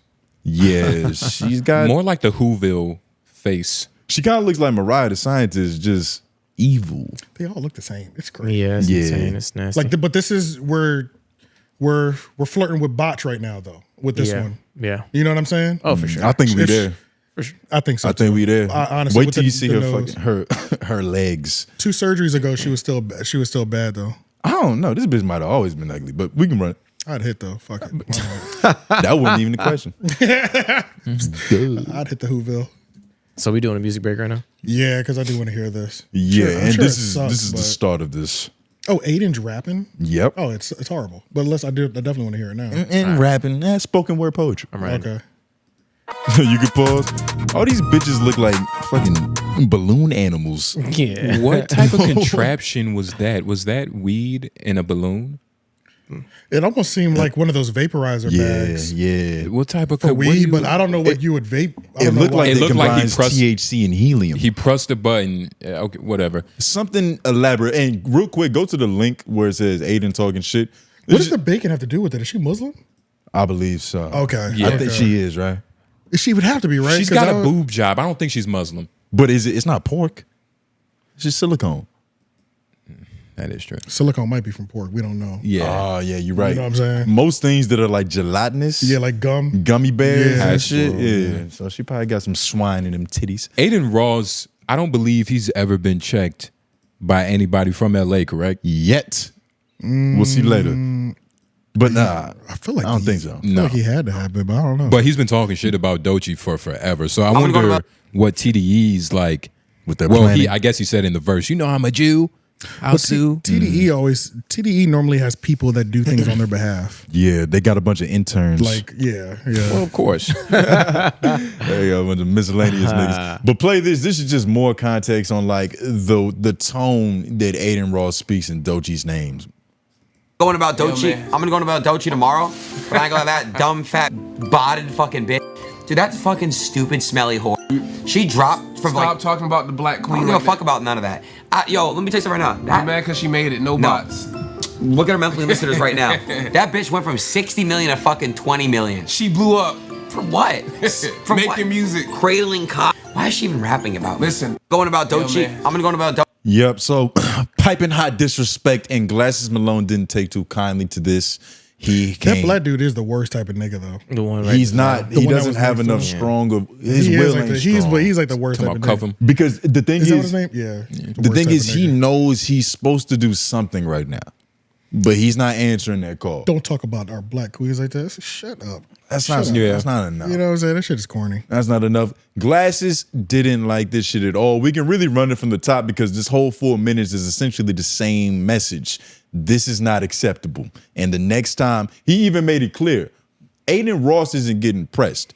It's them niggas that surround him that don't have the money for security. Yeah. Who don't have all the bells and the whistles that's Yeah. probably gonna get touched. He took a lot of game from the CIA. Uh-huh. FBI, all them niggas. I'm glad you brought that up, Adrian. I'm glad you brought Adriana. Adrian, I'm glad you brought that up. I saw that nigga Aiden talking shit about Doechii. There's no way you gonna think this cool. There's no way you think this gonna be cool. You can't do that. You thinking you popping and talking shit about that sister? I'm gonna fuck what she said to that art. You keep calling her names, bro. I swear to God on Olivia, bro. It's going to come to a place where that's like it's permanent. You can't take that off. AD let you get away with it the first time. He should have fucked you around and he didn't. Niggas keep letting you get it off because they want to be cool with you. It's one thing to say, hey man, you know what? That lady ain't said your name, so you assuming it, you finna start calling her out her name. I'm telling you right now, 7th Street Crit, nigga not going for that. It ain't even got nothing to do with TDE. Eventually, you just a white man talking shit about this sister. Yeah. That's what it's coming down to. And I'm just keeping it a bean with you, bro. I know you fuck with Act. I know you fuck with Flock and a couple niggas. You cannot be no motherfucking white man talking that much shit about that black woman. That's just not gonna fly, homie. I don't give a fuck what she's saying. I don't give a fuck about what you think is happening. I don't give a fuck if you think that shit dissing you. You're not finna be sitting up there just talking shit about that black woman. On God, bro. And if you keep doing it, I'm gonna start pressing all the niggas around you. I'm not gonna press you because I don't know where you at and I don't know how to get to you. But all the niggas around you, they don't got your money. They don't got none of that shit. Niggas gonna start pressing all the niggas, and I'm gonna make it my business to make Crips start pressing all the niggas around. All the niggas that's black around you. Every nigga that let you get that off. You're not finna sit there and just be talking about that black lady, bro. That's just not gonna fly like that. It's not gonna fly like that. It's one thing, I get what you saying, but nah, homie. Skip ahead I saw 50 you doing seconds. that other thing where you telling the nigga black lady. No chance. No chance, homie. It's no way. No way. And all the homies, bro, nobody doing that. All the black people around you, it's gonna be a problem for them. I don't give a fuck what it gotta be at that point. I saw that little shit, and I don't want to get into it because I get it's artistic and she doing her thing, and don't nobody know if she talking about him.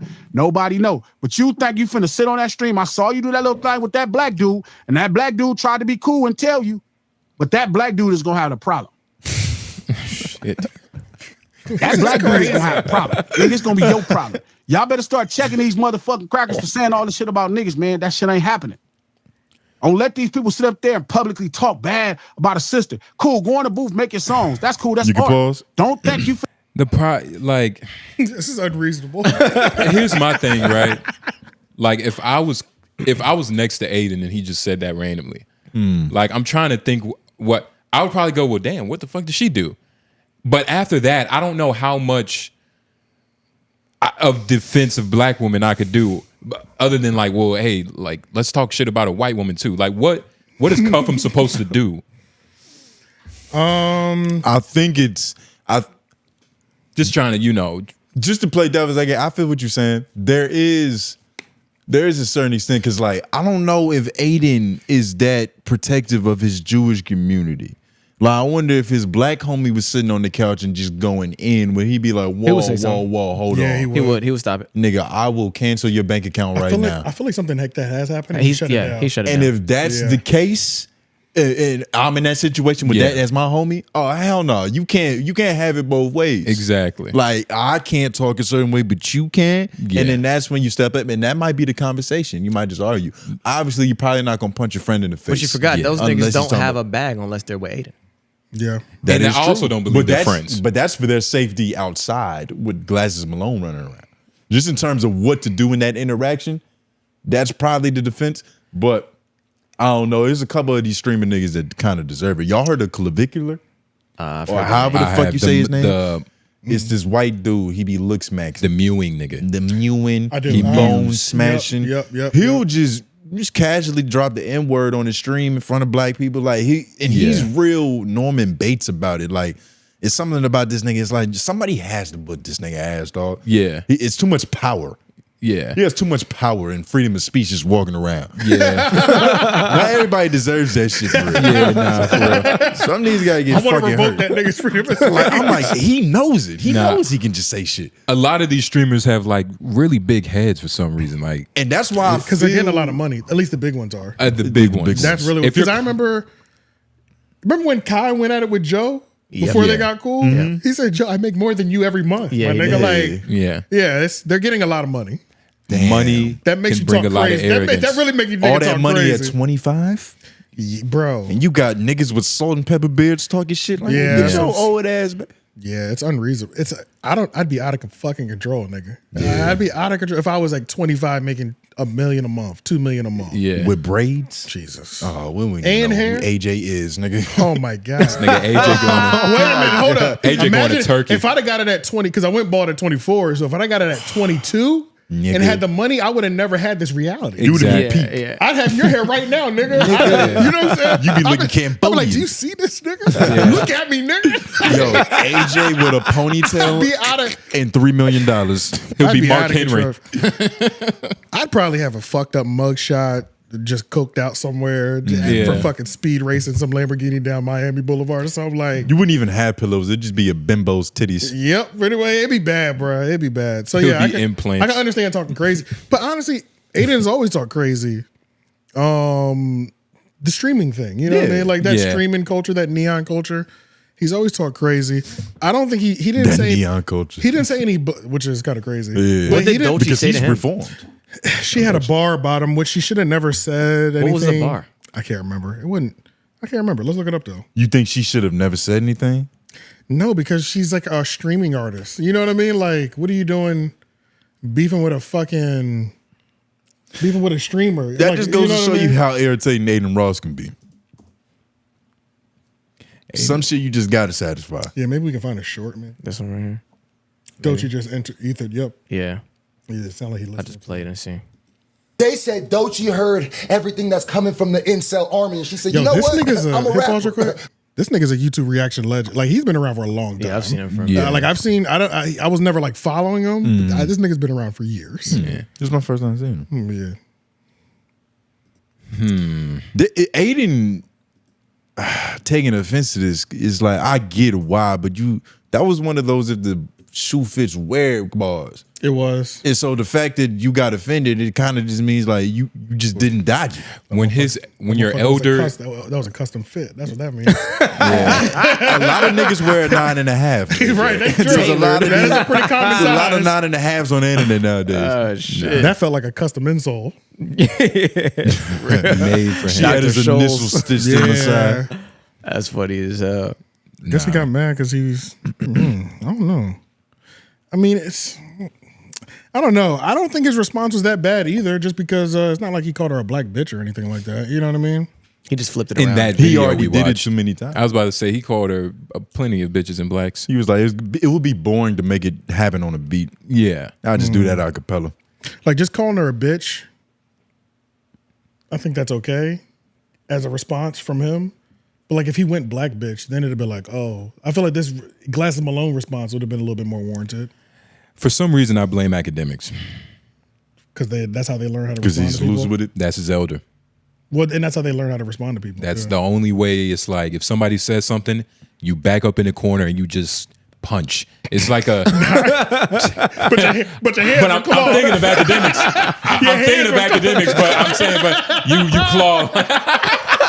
That's how Adam gonna fight Jason. He better not, nigga. I got money on him. But what you truly felt was him doing this. yeah, this is what they do. This is That's how emotion. it comes off. Yeah, It's like exactly. this nigga's just clawing back. But it's not necessary, and unfortunately, something's gonna happen to the people around him that he loves. Can we focus in on Glasses Malone real quick? He's crashing. What's up with this nigga? I think he's fed up with this shit. I think he's fed up with the warped sense of reality that streamers get to walk around with. He is. I thought He this also No Ceilings might. podcast was part of the Black Effect too. I think it is. Is that one of the logos in the corner? What does that watermark say? Lunch? Lunch hour. It's probably some separate entity. It was. I don't know if it still is. Yeah, I don't know. You got the Crip store and some other stuff. But like honestly, that. I haven't seen any podcast leave the Black Effect. I don't think we ever. I feel like it's the same website from when it first started, low key. No, I feel you. Like they've added one or two. They've added shit, but nothing's really gone away. Right. Because I'm still waiting on the fucking Big Slaw shit to go away. When I go to the website, and that's still there. That's gonna take a minute. There's a lot of bots to delete, but Yeah, he can't really separate himself from them either. It's kind of a catch-22 a little bit. Shout out Big Sloth, man. I hope you're doing good, man. yeah, nah. Shout out to the black people around Aiden Ross. Tighten up, I don't niggas. know what you got to do moving forward, but just be on the lookout for a loke with glasses. Yeah, because Glasses had another thing where on stream when Aiden was responding, Aiden called Whack 100 and was like, yo, what's up with these two dudes? Glasses Loken, whatever this dude's name is, Trap something. And Whack. Then Glasses went in on Whack 100 for like protecting these streamers. Yep. Right. But It was like, yo, you fucking coddling these fucking white niggas. And Glasses said in that second rant, he was like, do y'all think, he said, I know what I'm doing. I know I'm saying this out loud right now. I don't give a fuck. He said, you think I care about going to jail over this? He said, I've crashed for less. Yes. I'm like, yo, what the fuck? A lot less. He said, I will sit in jail happily knowing that Aiden Ross doesn't have teeth anymore. Yeah. Whack is like the highest bidder type of guy. Oh, yeah. Like if you have money, What can you do for me? And if you that's can do more part- for me, then he's with it. and that comes with like this is why Aiden is saying this, because Aiden is smart. He understands his role in society. He understands he needs just the right amount of blacks to like him, to go to places. And, as long as he got $50,000 to give Wack, he'll be good. And he don't go anywhere too black. But that's he not, hasn't already set up. That's control. But it's about the blacks coming to him. Mm-hmm. He doesn't want that. I wonder what Glass and Malone is really gonna do. Glasses Malone ain't gonna lift a finger, but it's other people in this world with hands. Because he's too old for this. Yeah. You know what I'm saying? This is unreasonable. Yeah. You know what I'm saying? This is a little crazy. You're never too old to teach a teenager a lesson. You're right. It's the older like, you come get, on. the more you probably want to do this. I think there's better ways of promoting your podcast, Glasses. I was just about to say, like, think that's it? Shitting on Aiden is a great No, I think publicity. this is a horrible way. I think there's better ways to promote his podcast. You think that's his intent with this message? It's not, but that's how I'm gonna correlate it. You know what I mean? It's a cool side effect. Yeah, you know what I mean? Because it's not like he was on somebody else's interview. Like he wasn't doing a Breakfast Club appearance. Not Breakfast Club, like a Brilliant Idiots appearance. Yeah, to where it's not public. He went in like this, you know. He's 22 years older than Aiden. But just saying. Glasses seems like a healthy 47. Yeah, he's 47. He looked like he drinking kombuchas and shit like that. He's a okay. big dude. I don't never see him standing up, so it's hard to gauge. He looks tall as fuck. He said AD should have checked you already. I don't know what happened with the AD thing, but there is a little bit of something going on with that because he was saying AD should have already checked you, but he didn't because he's trying to stay in good favor. Like he's putting that on AD as well. Yeah, and he didn't mean it personally to AD. He's just saying that about all the niggas around Aiden. Well, then, AD being one of them specifically. Right, but then the other thing with the AD thing is AD just got into it with somebody else. I saw that with Problem, which he doesn't go by Problem anymore. He goes by Larry something. No, Jason something. Yeah. Jason Martin. AKA Problem. About how Problem was like, you're not gonna talk crazy to, like, he was like, Problem was like looking at AD like, yo, that's my whole shit, not going at Aiden for disrespecting. I'm assuming Doechii, I don't know, I sound like she's from Compton, she's from somebody's hood. That's what it sounds like, the way the West Coast is rising. She's not. I don't think so. She has to be, right? Nah, she's like from Florida or something. I think when you're for real? TDE royalty, Oh, there's she's TDE. That's there's right. certain That's right. Okay. It comes with amenities. there's certain warranties, you know what I'm saying, that come with that package. Damn, I thought she was from a hood somewhere. Oh, she's from Los Angeles. Oh, okay, Well, yeah, it's she is. likely in Los Angeles. I don't think she was from there though. Okay. I don't know. I have no idea. She's deeply connected, which is good enough. Where she moved in 2019 and recently bought a new home. That's where she moved to in 2019. That's just originally home from base. Tampa, Florida. Yep. I fuck with Tampa. Gator girl. I don't even know what Doechii looks like. Can we go to images real quick? Aiden probably don't that know girl. either. Yeah, okay. That's crazy. Okay.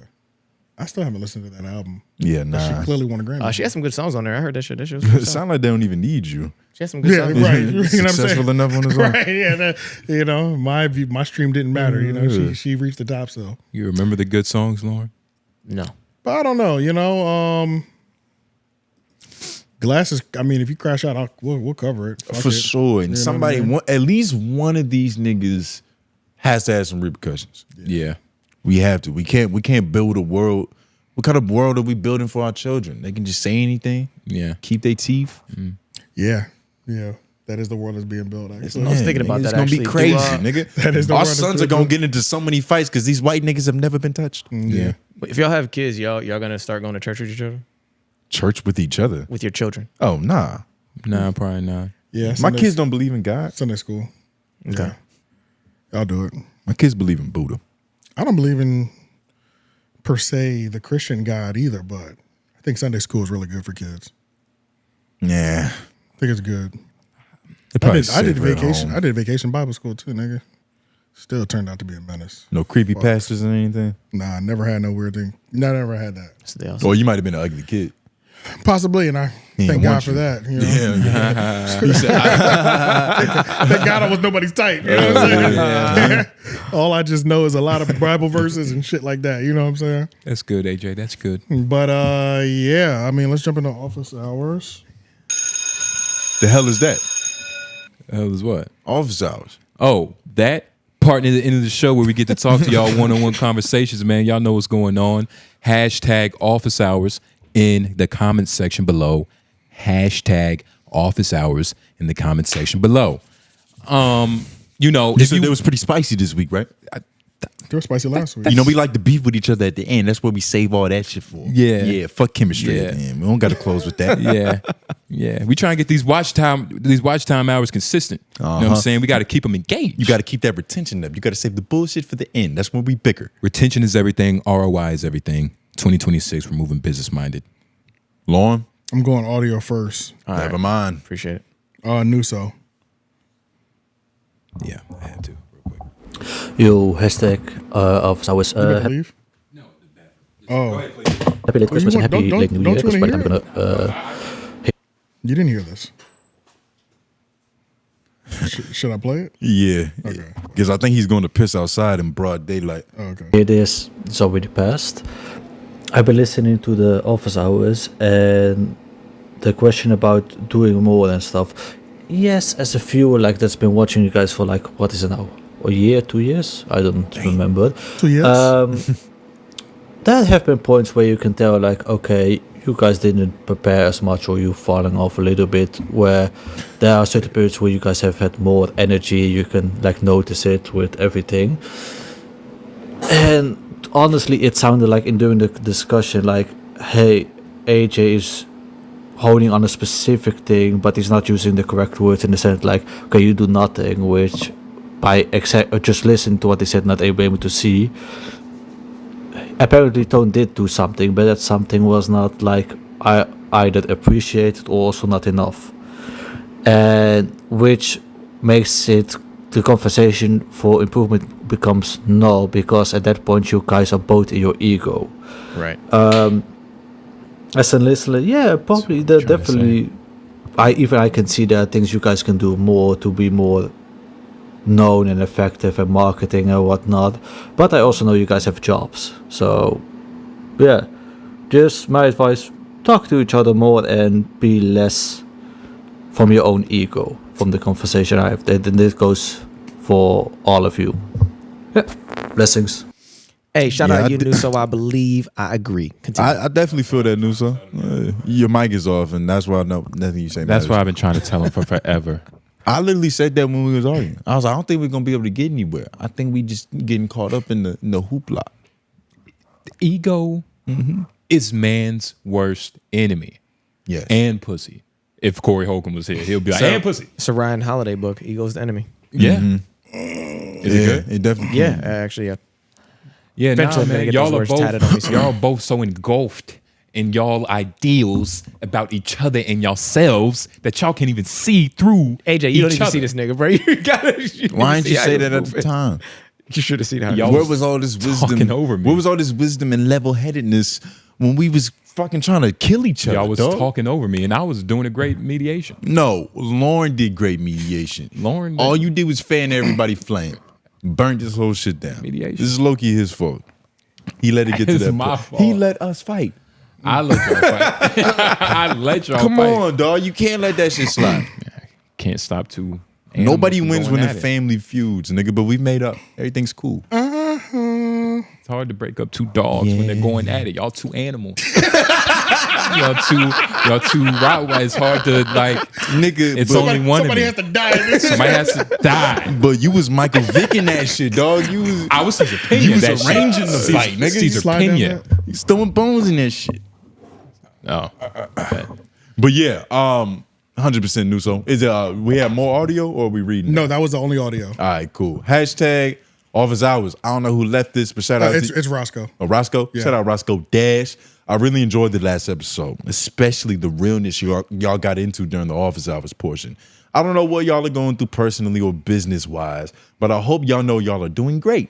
I know there can be disagreements and differences amongst partners, but it's what makes your show that much greater. Shout out Lauren for being the voice with no face. Love how he mediated the conversation. With that being said, I feel like there are a couple things y'all can do to grow a bit more. Along with what Lauren said about stepping up when the pie feels like a chore, y'all also need to collab. I remember a few episodes ago, AJ said he wasn't fucking with collabs. I think he should reconsider that, as y'all's best performances and audience came from other platforms, i.e. No Jumper, Joe Budden, Olay and Friends. all the biggest podcasts create, collab, and invite others on their show. Y'all definitely need more guests from time to time. I get jiggy with that. I agree with that. That's a good point.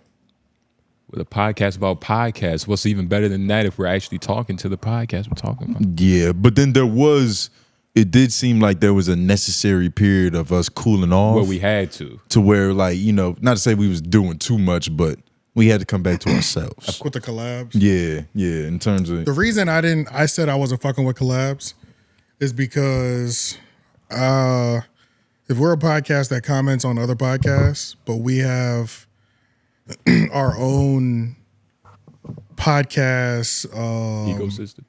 No, we have our own issues on our own podcast that we're not willing to address or fix. It's crazy to talk about other people's podcasts or go to other people's podcasts. Like that's my mindset of it. You think so? Well, it would be crazier to talk about them. I feel like even to me, I was looking like 2 more steps ahead of that. That's step 1. Step 2 is it opens up for if there is some sort of back and forth with another podcast, it opens that gate up. It opens up like... But you're talking about when we're at war. Right. And them using that as ammunition. He just mean collaborating. Yeah, I know. But I just still feel a strong base of we're going to talk about other people's podcasts. So have our shit in order. We have to have our shit in order. And that's the thing. It can always... I understand the idea. But the fact that Joe Budden asked us to come on his show when we had nothing. But I feel like our podcast... We didn't have those issues back. We didn't have those issues. We're also talking shit about him, and Ian was very happy about it. And we also don't have to be a perfect podcast to have an opinion on other podcasts. I don't think so. But what we can't do is have our problems and we can't talk about everybody else's problems. And then when it comes to what our drama is, now everybody get quiet. Exactly. Yeah, that's where it's going to be crazy. No, that's what I 100% agree with. If we're going to talk about niggas' dirt, our dirt got to be just as servable. Yep. And I think we do That's all it is. I think we do a pretty good job of it. I don't think we've ever been like, you just stick yourself into always being honest for real. Been caught because we have to. We can't have an opinion on everybody and not have an opinion on us. Can't. I think we're just now getting into it this last month. That's been all year. I think it's been all year. Most of the time it's been off camera. The back half. The last episode was the first time I said I'm gonna market this shit. Fuck it. We've done it on camera before. We've had these on camera. We've never released. There's been one. Like one. Oh well, releasing it is different. No, there's one. I know. Releasing it is different. There's one that went out. That is a more of a your decision because I assume anything that happened outside of the obvious, like he said a word that's obviously getting bleeped. Right. I assume it's all going up. No. But most lit that last one. There was a light one that went up once though, wasn't it? It was. It's happened before. This isn't the first time they've seen us beef and like beat since. Yeah. I think it's like twice. Second one. Because the first one was live. Yep. Remember there was a live one. Yeah, that's what I'm saying. There was another brand one new. too. Yeah. Any of the other ones were taken out. I took them out the episode. Oh yeah, I didn't really realize that. But that's what happens. You know what I'm saying? This is still Roscoe Continue, by the way. It is, yeah. Oh. I like when y'all had potty mouth on, but I also agree with AJ when he talks about organization and prep, though. There's been plenty of times where y'all forgot your point because y'all started rambling off topic, or y'all don't do office hours because y'all get burnt out from bullshitting too long. Laugh Aloud Nobles does a pretty good job segueing into the next topic, though. Overall, though, y'all pod is great. I'm just giving little suggestions that you might have already considered, and just from a fan's POV. Keep up the good work. I'm hoping to see y'all on other platforms this year. Let's step it up, fellas. Happy New Year. Shout out to Roscoe. Hey, touche to that shit, Roscoe. Cheers, nigga. Also, Roscoe, did you ever figure out that situation with the 2 apartments? I just thought about that just now. That was him, huh? Yeah, remember? He had 2 homes? Yeah, remember? And he was living with a girl with one, and then the other one he was had another just family his. in that shit? It almost felt like that, but it wasn't that. One, it was his by himself, and then the other one was one that he was splitting with a girl. This is from a couple months ago. Yeah, I remember. You remember that, right? I don't remember the whole context, but I remember that conversation. Yeah, it was something like that. Yeah. At least he ain't going homeless no time soon. Yeah, no, he definitely had 2 places to lay his head. This nigga got a couple pads. Yeah, nah. Shout out League. I think in terms of order, it's the way you have it left to right. Left to right. That's what I tried to set it up. Shout out League and shout out your stylist. Shout out Leak's new braids. Shout out whoever stitched them shits together. You looking camera ready, my boy. I can see you've been watching a lot of LOI recently. Yeah. Our effect is starting to rub off on niggas. How do the whites feel where you at, by the way? Answer that later. I was asking him. Doesn't he live in like a really white state? I believe so. Maybe just put that on him. And even if he doesn't, it's funner to believe that. Yeah. To be fair, he's from North Dakota. About to say, to be fair, we still don't know what state he's in.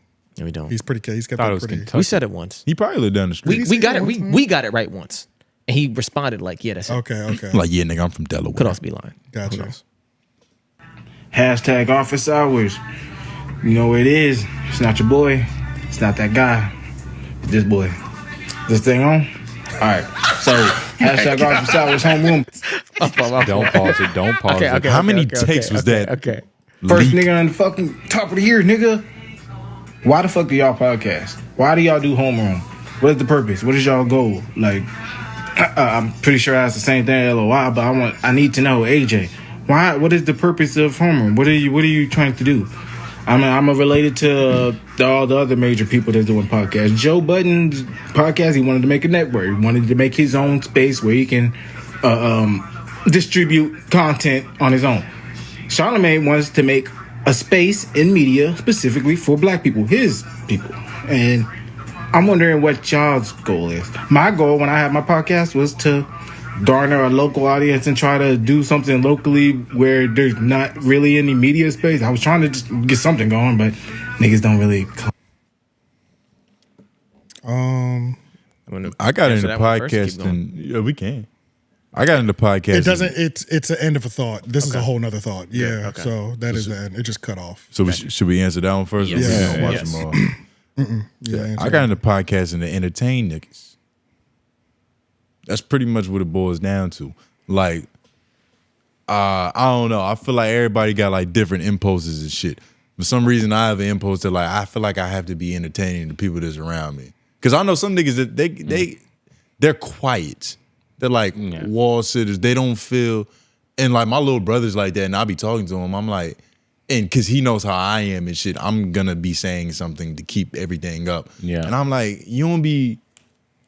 Like, you just be perfectly fine with being quiet and, like, not doing nothing and not talking to niggas. And he's like, yeah. Your brother is pretty quiet. Yeah. He's pretty, like... Like, with the few times he's come over here, he said, like, 2 words outside of what's up. And it's because, it's probably because he grew up with me with doing a bunch of the talking in the fucking room to where it's like, I can just chill. But, yeah, I feel like everybody got different, like, little quirks and shit. I just like to entertain people. It's fun.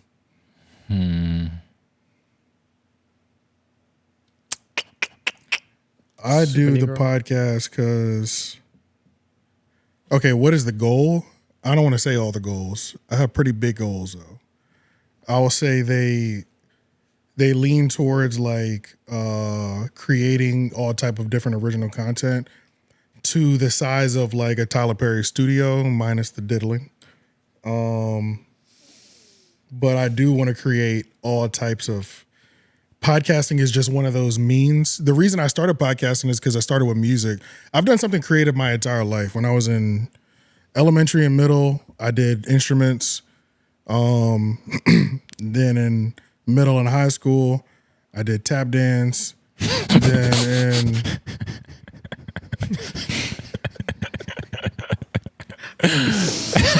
You was pretty good at that one. I was. I did a show. I performed on Broadway. Let's be very clear. I wasn't no scrub. I was one of the best. Then nigga was first string tap. First string violin. Then Will Smith allegedly touched one of those niggas. College did music. Started rap with White Man. And then moved to behind the camera. And then I couldn't keep up with the music pace. And then I went to podcasting because it just seemed easy at first. And then I did enjoy it. And then, I mean, there's several other things. Been making a movie for 2 years. That's almost done. That's pretty much finished. I mean, it is done. It's done. That's fly. So, yeah. That's like one of the flyest accomplishments, I think. Yeah. Made a full actual movie, which feature y'all will see. Yeah, a real feature film, hour and a half. So y'all will see that. Yeah, man, it's all type of creative things. But podcasting became more focused just because based on what I've seen in other interviews from successful people, you might have a lot of things that you do creatively. People are going to gravitate towards one. me talking and just like podcasting has become that.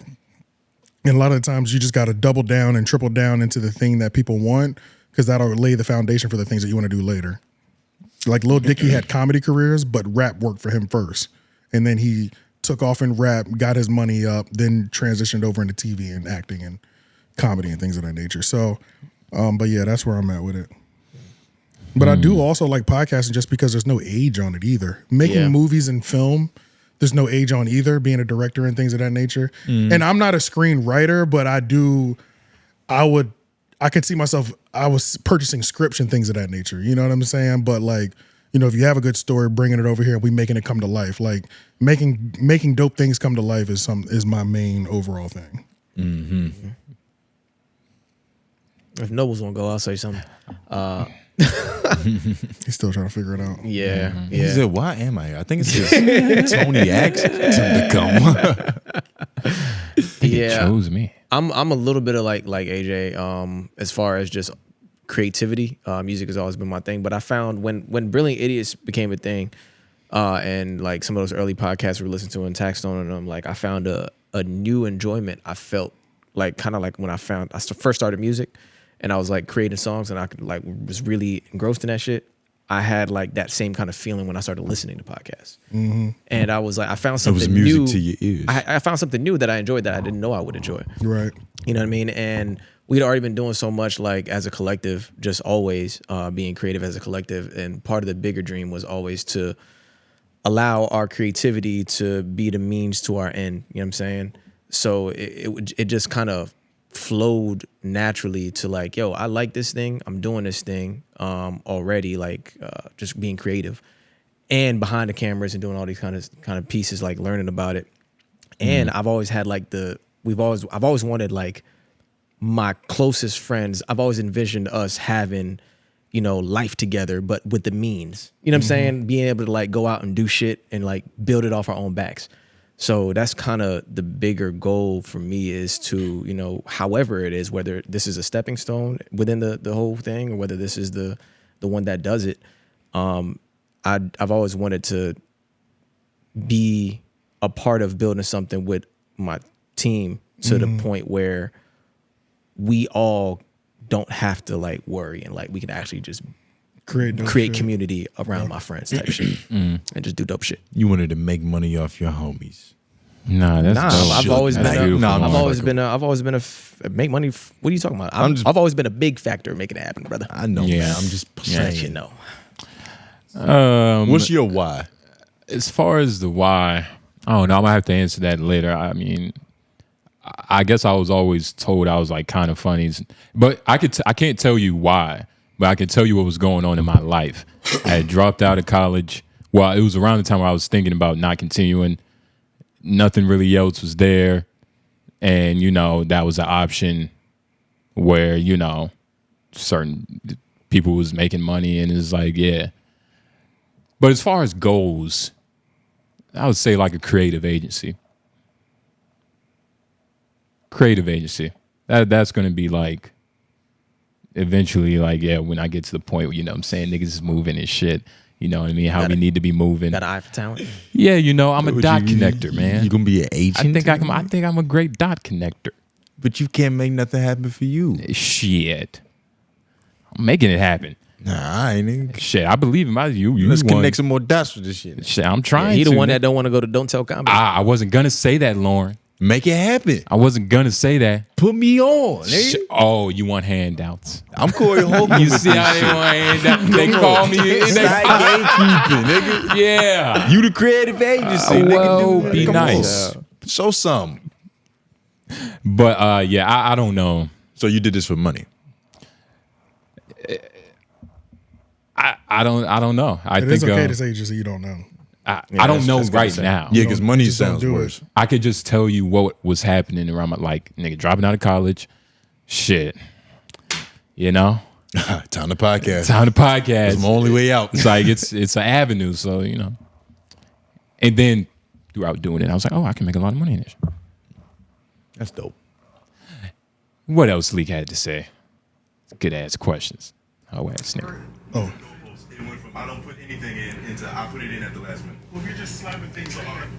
All right, so I see. Everybody see what happened. Everybody gets what happened. Everybody gets what's going on. This nigga AJ does not like the fact that y'all don't really prepare for a homeroom, and I'm not saying y'all don't. He just don't see the work. And you know how teachers are, or menaces or whatever. The captain wants to see the work, nigga. Show the work. When you do the math problem, I know you figured out the math problem in your head. But nigga, show the work. So I know what the fuck is going on. So I know how to move this shit along. Right? Right, AJ? Is that what you're trying to say? Tone, you gotta be better at taking criticism, my dude. and at the same time, from what I'm looking at, AJ, you just gotta be a little bit more cooperative with these niggas. And it sounds like you're not. And Lauren, sounds like you said this. Fuck it, nigga. I don't give a fuck. That's what it sounds like, my dude. I'm trying to clear the air for everybody. Noble knows. Noble's just like, damn, what do I do? I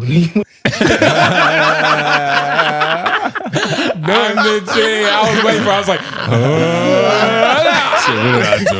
Noble said everything is making sense, but I ain't about to say shit. Hey, this nigga said, Lauren said, fuck it. Good job. Nah, man, yo, you gotta be more cooperative with each other, man. Yeah, sure. That's what the issue was. I gotta be and start showing how you got to the math, the answer. I show the work. Yes, niggas will show the work and shit. And the note can be improved and all that. And I feel I don't mind the criticism. What I minded was niggas telling me I was everything everywhere all at once. Cause I'm like, these all can't be true. Yeah. So how I move forward with this shit? Yeah. That's why I literally kept asking niggas, like, what does this look like? Yeah. But you know, how did note look this week, guys? Week. Yeah, it wasn't really nothing to talk about.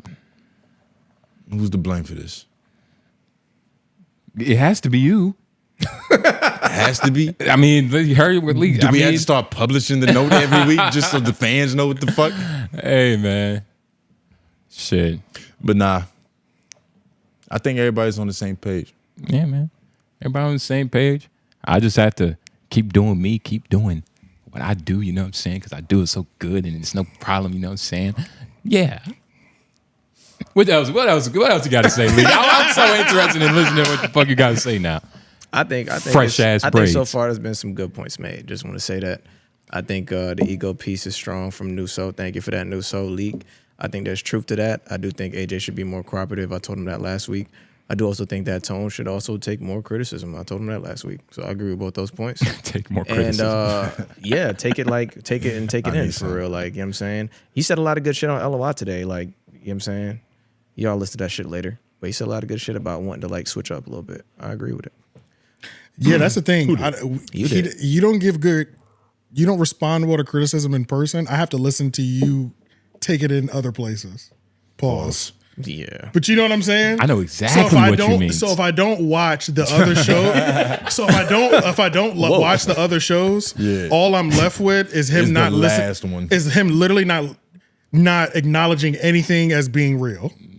You know, or whatever you know what I'm saying? Yeah. There's no like, okay, I did listen to that. And it's like, okay, some of these things are, okay, yeah, you might have been reaching there, but I see at least what you're saying. But if I don't watch the other shows, that sun never sets. Oh, no, never. And then it's like, then I could easily come to next week and be like, well, the nigga don't give a fuck, so I don't give a fuck. You know what I'm saying? Like, accountability, guys. Yeah, and Leak, I don't not give a fuck. I just, kind of sounds like it. This nigga hit us. Think you're helping. This nigga hit you with a meh. Yeah, kind of sounds like it. All right, so this gonna be the last one. All right, I'm sending two. I'm sending the first question. Why do y'all do the podcast? And basically the second one, trying to clear the air thing from my perspective, from a dude that's been watching y'all the whole time, that watches both of y'all shows. I'm gonna get back on the Patreon, but it's just happening. You feel me? I'm trying to make my own videos too. Is this thing on with this boy? Go ahead, check it out. I made one video. It's up there. Should be making more soon. Promise you. Hey. But my point is, life is life, and so niggas is struggling behind the scenes. I already know. I mean, I know, nigga, life is life. But at the same time, some niggas is on top of shit, some niggas is not. Some niggas do shit a certain way, some niggas not. And it doesn't sound like niggas have effective communication amongst how to do these things. Or maybe it is, and y'all just not agreeing on how it's getting done. All I know is I ain't get no fucking skits this year, nigga. I know we should have got some of those. I know we still didn't get the basketball game. I don't know. I'll check the Patreon. I ain't seen no basketball fucking game on there. AJ, Nobles, what's good? Yo, what the fuck is up with the hoops, man? Where the hoops at? I was just giving League credit. We ain't played no ball. I was just thinking League is a reasonable guy. And then he held you accountable, and then what happened? And then, oh shit, it's more office hours. Yeah. Oh fuck. Get ready. Oh, get them opinions ready, man. God, we're gonna need them. Fresh. I'm gonna fuck AJ up whenever we're both free. Don't worry about that leak. As far as the skits, I'll take personal accountability because we the skit writing niggas. I'm the skit writing nigga. So I got to be bringing some skits so that AJ can bring it to life because that's what his goal is. I can take accountability for that too. There's a lot of times where I feel like I can help push that forward. As far as bringing those things to life, because I have ideas and I've written shit out and I've planned it. And I've gotten other people on board, like F Mac behind the scenes, chopping him, letting on this is what I want to do, like that I haven't talked to y'all niggas about. Like, yo, I'm just gonna do it. Like, I'm just gonna tell y'all niggas to show up, and I'm already have a plan and just do it. And like, I could take some accountability for that. And to that point that I might have said last week about pushing through while you're feeling burnt out. I mean, that's kind of where I felt at that. Like, I felt like, fuck it, and I let that overcome me. You fell for the resistance. Yep. Stephen Pressfield would hate you. So I'll take some of that criticism. For sure. Was that it for that one? I think that was it. Jay Noble's Shout out ducking this basketball fade. He's been ducking this and whole it's time. kind of Who's ducking the bat? Yo, ain't nobody ducking the Nigga basketball scary fade. as fuck. I'm glad that people in the comment section, it's a lot of money riding on me. That's what it is. No, it's not. It's not no more. Yeah. I took my bet off. My money's on AJ to Right. show up. Yeah, there needs to be just separate bets now. Yeah, like we betting on who comes. For real. I might bet every single one of y'all that I'll win. Because now he's waiting to do acupuncture before he can play basketball. No, I'm saying Ooh, you I was deadass? interested in doing acupuncture. You gotta go get We some can play basketball needles. before I set the appointment. That's no problem. You might It need might to be go better. and you might need to go after you play this nigga. Shout to it's fine though because I promise you it's going to be the quickest game. Shout out Zeus. Zeus Bar, office hours 23:55. I've been watching since the Joe Budden episode, so let me premise on this by starting there. I think AJ is saying he wants you guys to actively contribute more for pre-show production, and Tone and Nobles feel like the magic comes from the moment at hand. Different ideologies for a similar goal, but I think AJ's point is the goal Tone and Nobles are shooting for is the goal Tone and Nobles are shooting for just isn't cutting it anymore. Also on some nigga shit. If y'all can't come together with the old feel of the show, either make up or fight and get it out the way. Groovin' AJ. Get it together, fellas. Still much love to the crew. Have anybody watched old episodes yet? I've been saying it for weeks. No. That's crazy. Y'all gotta watch old Well, episodes. I've seen like since that conversation has happened of like niggas was raw back in the day. I've gone back just to like let me just see what's going on, Right. and click through. And what do you think? I don't really see much of a difference. We can even pull it. Let's go to a random episode right now. Do a random timestamp. Well, and no, let's not just right see now. what Let's, happens. let's get through this first. I only say that because Yeah. But maybe we should do that on Patreon one day. Let's go back and see our greatest hits and see how far we've fallen from grace. Yeah. Shout out to Michael Solis, #office hours. Y'all finally come back from break just to do this? You're gonna break up like the Beatles over notes and timestamps. Take it from someone with 13 years of court-ordered therapy. Let me be your discount psychiatrist for a second. Tone. AJ needs flowers and chocolate sometimes. Which means you've got to find one or two topics a week you actually care about. Doesn't matter if it's tied to a podcast, just find it. That might be bad advice. Google who talked about it and throw it on the board. AJ, Tone is like a hippie chick. You're going to have some fun times, but she's not going to wear a bra even when the family's around, and she's definitely not wearing deodorant. This nigga just called me musty, which means it's not going to happen the way you want it, and sometimes it's going to stink, but that's where the magic happens. Still, that doesn't mean you don't talk about it, but not every episode needs to be a parent-teacher conference. J. Nobel. Don't bring Olay back unless it's a full episode. I need whole episodes to get through work, not half. Oh, why the fuck is that your responsibility? That's funny. Because me and Olay's Your mic is on. Why does your mic keep going off? It's because I keep moving the mic and I want to be respectful. Because me and Olay, we're like what's Triple H and the Heartbreak Kid, man. Okay. When we're together, man, it's just high fly nonsense. Y'all like T and Tamara. Yeah. This nigga is crazy. For sure. Yeah. Wait, Okay. no. T and Tamara. Yeah. Nah, no. Zach and Cody. Sisters. And white man. We need more of you in the mix because when you're active, the pod is firing on all cylinders. PS just talking shit. Y'all are killing it. Keep it up for 2026. V12 engine. Yep. Hey, man. This is what happens, man. Mm-hmm. Yep, I agree. Yeah, pretty much. I agree with the last one too. The last we didn't. Nobody said anything about it. The last one that we listened to. The last, what exactly? Zeus Jabari. Yes. I the agree. last one. I agree with Yeah. everything he said in there. So you're a hippie chick, and you're just fat, AJ. And you need to bring Olay back. What the fuck you? Yeah, I don't know doing? if the chocolate's thing. I don't get that part. I think he meant metaphorically, like something. You big guy, you gotta eat something. Shout out CJ. Finish her. Don't stop homeroom. There's no hashtag. Why did I put this in here? It's intended. Don't stop homeroom, but y'all could be having these progress reports / conversations behind the camera as well as in front, just so the convo sounds more productive and y'all points sound more sound. I know what happened.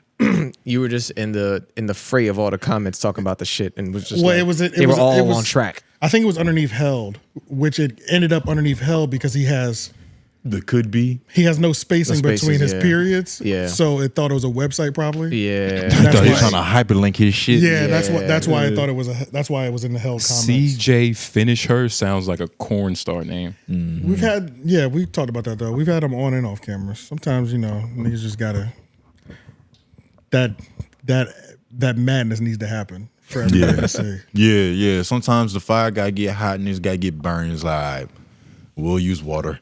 Shout out Crowded Spaces. I wrote in about potting maybe 2 years ago, and Tone basically said, "Don't do it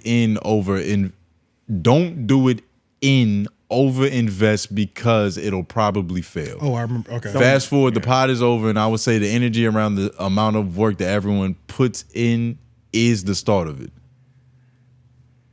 I did 90% of the production, topics, editing, social media posts, etc. It does get draining when the work isn't split evenly. Being able to show up and talk is a privilege that hosts never really consider. It could be an age thing you guys have, but I want to know why it's hard for Tone and Nobles to admit the workload isn't even in homeroom university. Do they really think it's even, or it's an accountability? They've got a little sensitive. That's why AGS #office hours. There's a lot here. There's a lot here. Can you go back up to the top? Yeah. He was talking about So this was the guy that said he asked if he should invest in the podcast equipment, right? Yeah. And I told him to don't do it. And I didn't tell you don't do the pod. I just said don't invest in the equipment. Because you don't need $800 worth of shit to start a podcast, especially if you don't know if you're a podcaster or not, if this is some shit that's actually gonna happen. Yeah. And I mean, lo and behold, it's over. And not to say I was right, because that doesn't mean he's done podcasting, just that iteration is over. Yeah. But this is what I was telling niggas about the whole $800 investment. That he could have learned this lesson for the same price he pays every month at AT&T. Yeah. And then for the second part, I did 90% of the production types, editing and post, being able to show up and talk is a privilege that hosts never really consider. I mean, I don't think that's a privilege that we don't consider, because we didn't start podcasting here. We was podcasting for 4 years on our own, with our own setup, and doing everything, all that shit. And that was a part of the perks of signing to Menace Material, was that they were going to handle our production moving forward. Give us a consistent studio, because our shit was, we had a studio, but it had limitations. Exactly. Because we couldn't grow as much as we wanted to there, even though we can still record there. Yeah. So it's like that aspect of it, like, I don't think we take that shit for granted. And I mean, I get why he would come to that conclusion, I guess. But as far as, I mean, that's the thing. I don't feel like I got sense. I feel like, I was just saying points. Like it was just real points. Like it's almost like if somebody says something to you and you defend the point and they say, well, why are you getting defensive? It's like, nigga, I'm not being defensive, but I am trying to retort. You get what I mean? Like, I think there's a fine line. There's a fine line between defensive and retorting. Yes. Yes. Yeah, I mean there is, but I think there's a I mean to jump on y'all answering this, but I think there's a maybe there's an underlying thing within this too that's like speaks to what AJ was asking for and what he may think is going on too, which is if you know we weren't a part of producing your podcast, but y'all were doing everything that's happening right now, like to the level that is happening right now, and y'all were doing it as your own. Like, say for 1 week, either Tone or Jay Nobles was in control of making all the back end work happen, like literally every single bit of the back end work happening for 1 week. Yeah, front end. and front end work, but like making sure all that happened in one week, realizing how much that goes into that in real time comparatively to what you used to run in the past. It is a different level of production. Yeah. So realizing all that goes into that, you would on your side be like, all right, let me try to show up as best I can for my part of this if all this other shit is being taken care of. And I think that's where someone like AJ might get, you know, I don't want to say sensitive, but might feel a certain way about it. If it's like, you may not really know all the work that I put in to make sure this thing is a great product. And I just sometimes don't feel like y'all are respecting all that we do. I'm speaking from his perspective. All that is happening back here. If you have a hard time speaking to me about me trying to like tell you where I think you can do better and trying to like come together on that. Well, no, I think those two things are separate. I don't think that they're like taking criticism and respecting the back end. Like I feel like I kind of separate those two. The niggas definitely appreciate what y'all do behind the scenes because you know it is a lot of work. Mostly him. I'm not even speaking to me, by the way. For sure. And even what he was saying about how the work isn't evenly split, it isn't. But it's also designed that way. And I'm not saying that to be like that means that we shouldn't try harder to do whatever all small part in this is to the best of our abilities. That's still very true, even though it's a small clog in this machine. But the machine is designed that way. You know what I mean? And it's like, and a lot of that is scale, because if this was a bigger operation, there was a lot more money being around. I'm pretty sure AJ isn't hands-on editing shit anymore. Yeah. You know what I mean? Like if we can afford to have a team of niggas that do that, we would do that. Yeah. But we're not set up like that. And I think most of mine was most of my complaints were on the camera, the front end camera performance, and what's brought to the show and the preparation. Yeah, and what's brought to the show in general. So it is designed to where we take more of the heavy load on the back end, which means I'm complaining about the front end, the performance and the preparation and and what's brought to the front end, and that makes the back end 10 times easier. Exactly. Yeah, for sure. And I think we all have to be honest, and we all have to like kind of meet not at each other's levels, but we all have to just like be realistic. You know what I'm saying? Let's do it right here in this moment. Because it's like even not on another show, right here. Exactly. Everybody, let me hear it. Well, I'm saying even with like this week, right? Like this was a slow week for everybody. You want shit happening. You know what I'm saying? So it's like, are you going to go the above and beyond to critique yourself for not doing something? You know what I mean? Like, I think I've shown I have no problem critiquing myself. Yeah, but but when you talk about but that's the thing. Like when you talk about the note, specifically the note this week, you didn't talk about it in the sense that like, damn, ain't nothing happened this week, motherfucker. You was like, damn, the note is light. Yeah, and I think the things that were on there, I had some strong shit on there. I think the Cory Holcomb thing was strong. I flushed out the one that, because you had the Adam22 flyers, so I flushed that out to complete that. Yeah. To complete that thought. Teamwork. And I've done the same for you. Swear to God. I'll put the no ceilings in there. Definitely had to add some links mid podcast just because you've got the wrong time. That's definitely happened. But that's not. Let's focus on that because that's important. No, let's not focus on that because I'm a team player. Okay. So it's like if I have to pick up somebody's slack, it's like that's not a personal indoctrination of like, oh, this nigga ain't doing. No, that's what I do. If that's what I have to do, then that's what I have to do. But it's different ideologies and methods to the madness, right? Because I'm not going to call out something that you didn't do, especially if it's for the greater good of like, all right, let me add some shit in here to make the note a little bit better in between what AJ got. Like, that's not something niggas even, you know what I'm saying? That's not a credit to me. Yeah, you think it goes beyond speaking about. Yeah. Because it's just, it should be bare minimum for a team of niggas that are all contributing for one goal. And appreciate it. Because it's like the Adam shit, like, yeah, that was good. Appreciate it, Nick. That's good for the team. Yeah. Yeah. Exactly. So what is being answered for in this moment? I don't know. What is the basis of this conversation? You said we just got to be more honest about something or be real about it. You said we got to be more honest. You said we got to do it now on another show. Well, Jay said we got to be more honest or something like that. Yeah, I was like, we got to be more honest and realistic. So AJ was like, let's be realistic and honest now. Yeah. And so was there something specific that you was thinking? I didn't hear what you said on this week's LOI. Yeah.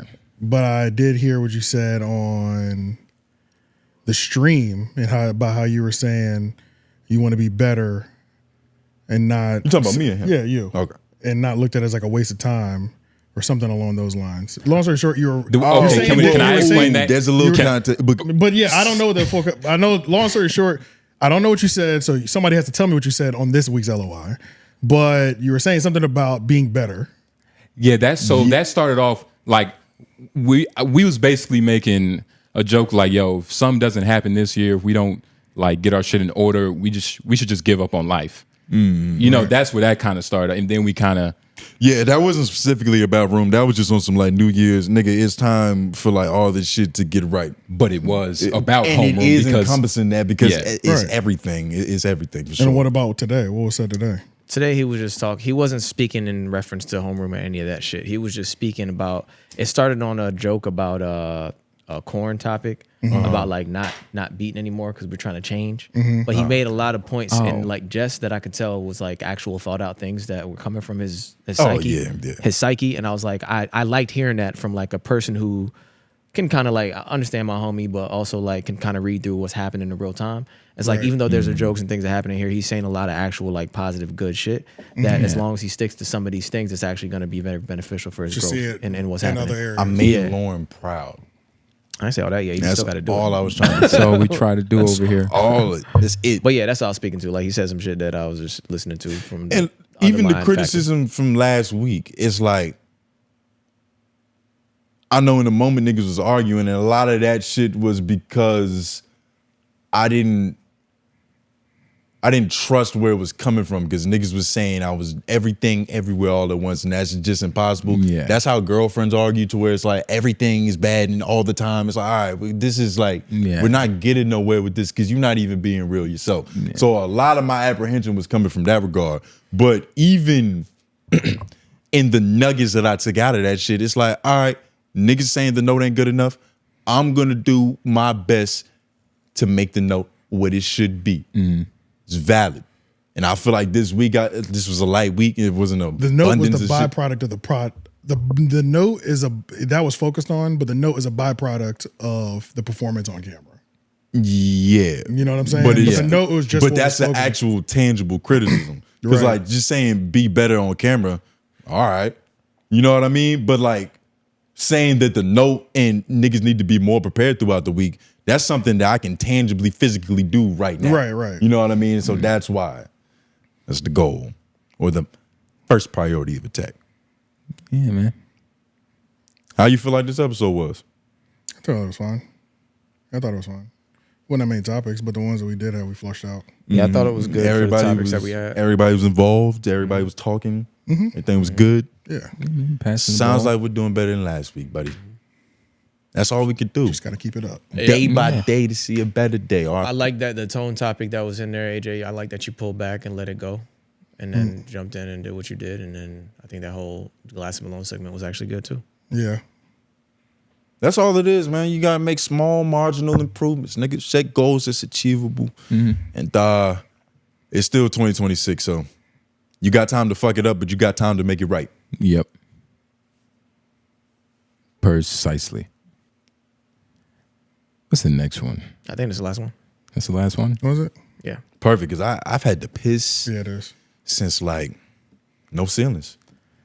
I'm pretty tired. I gotta go do some extra work now. I think I'm starving. Yeah, I got to go to Home Depot. Me too. Food is nigga. cool too. I'm going. I think I'm starving. But more importantly, I gotta piss, probably roll something. Yeah. Put a little more hot water in this tea, see if I can revitalize it. You can do that with tea, not coffee. I mean, Who hey, said that? With I said that, and I stand by that. That was insane. Nah, I Water and stand coffee by and it. shit was disgusting. Yeah, that was insane. Disgusting. Hey man, take. don't knock it till you try it. And I don't be drinking. Not trying it. I don't be drinking that cheap ass Dunkin' Donuts shit. You know, it's Cafe Bustelo in my home. And while he's Dunkin' doing Donuts that, shit is nah, instant coffee's not. Hey, Cafe Bustelo, nigga. While we're doing that, like the video, share, subscribe, leave your hashtag office hours in the comment section below. Like we said, 2026 just started. We started off with a bang, a kaboom, an explosion, a combustion. What other word you got? He ran out. That's the end Ozens I know. y'all know any? I'm not helping you in this moment. You don't know any. We're not a otherwise. team right now. But like the video, show some love. Appreciate y'all. J Knowles, Richard, AJ the Menace. Women on the boards. Yo. We're out. Fuck these niggas.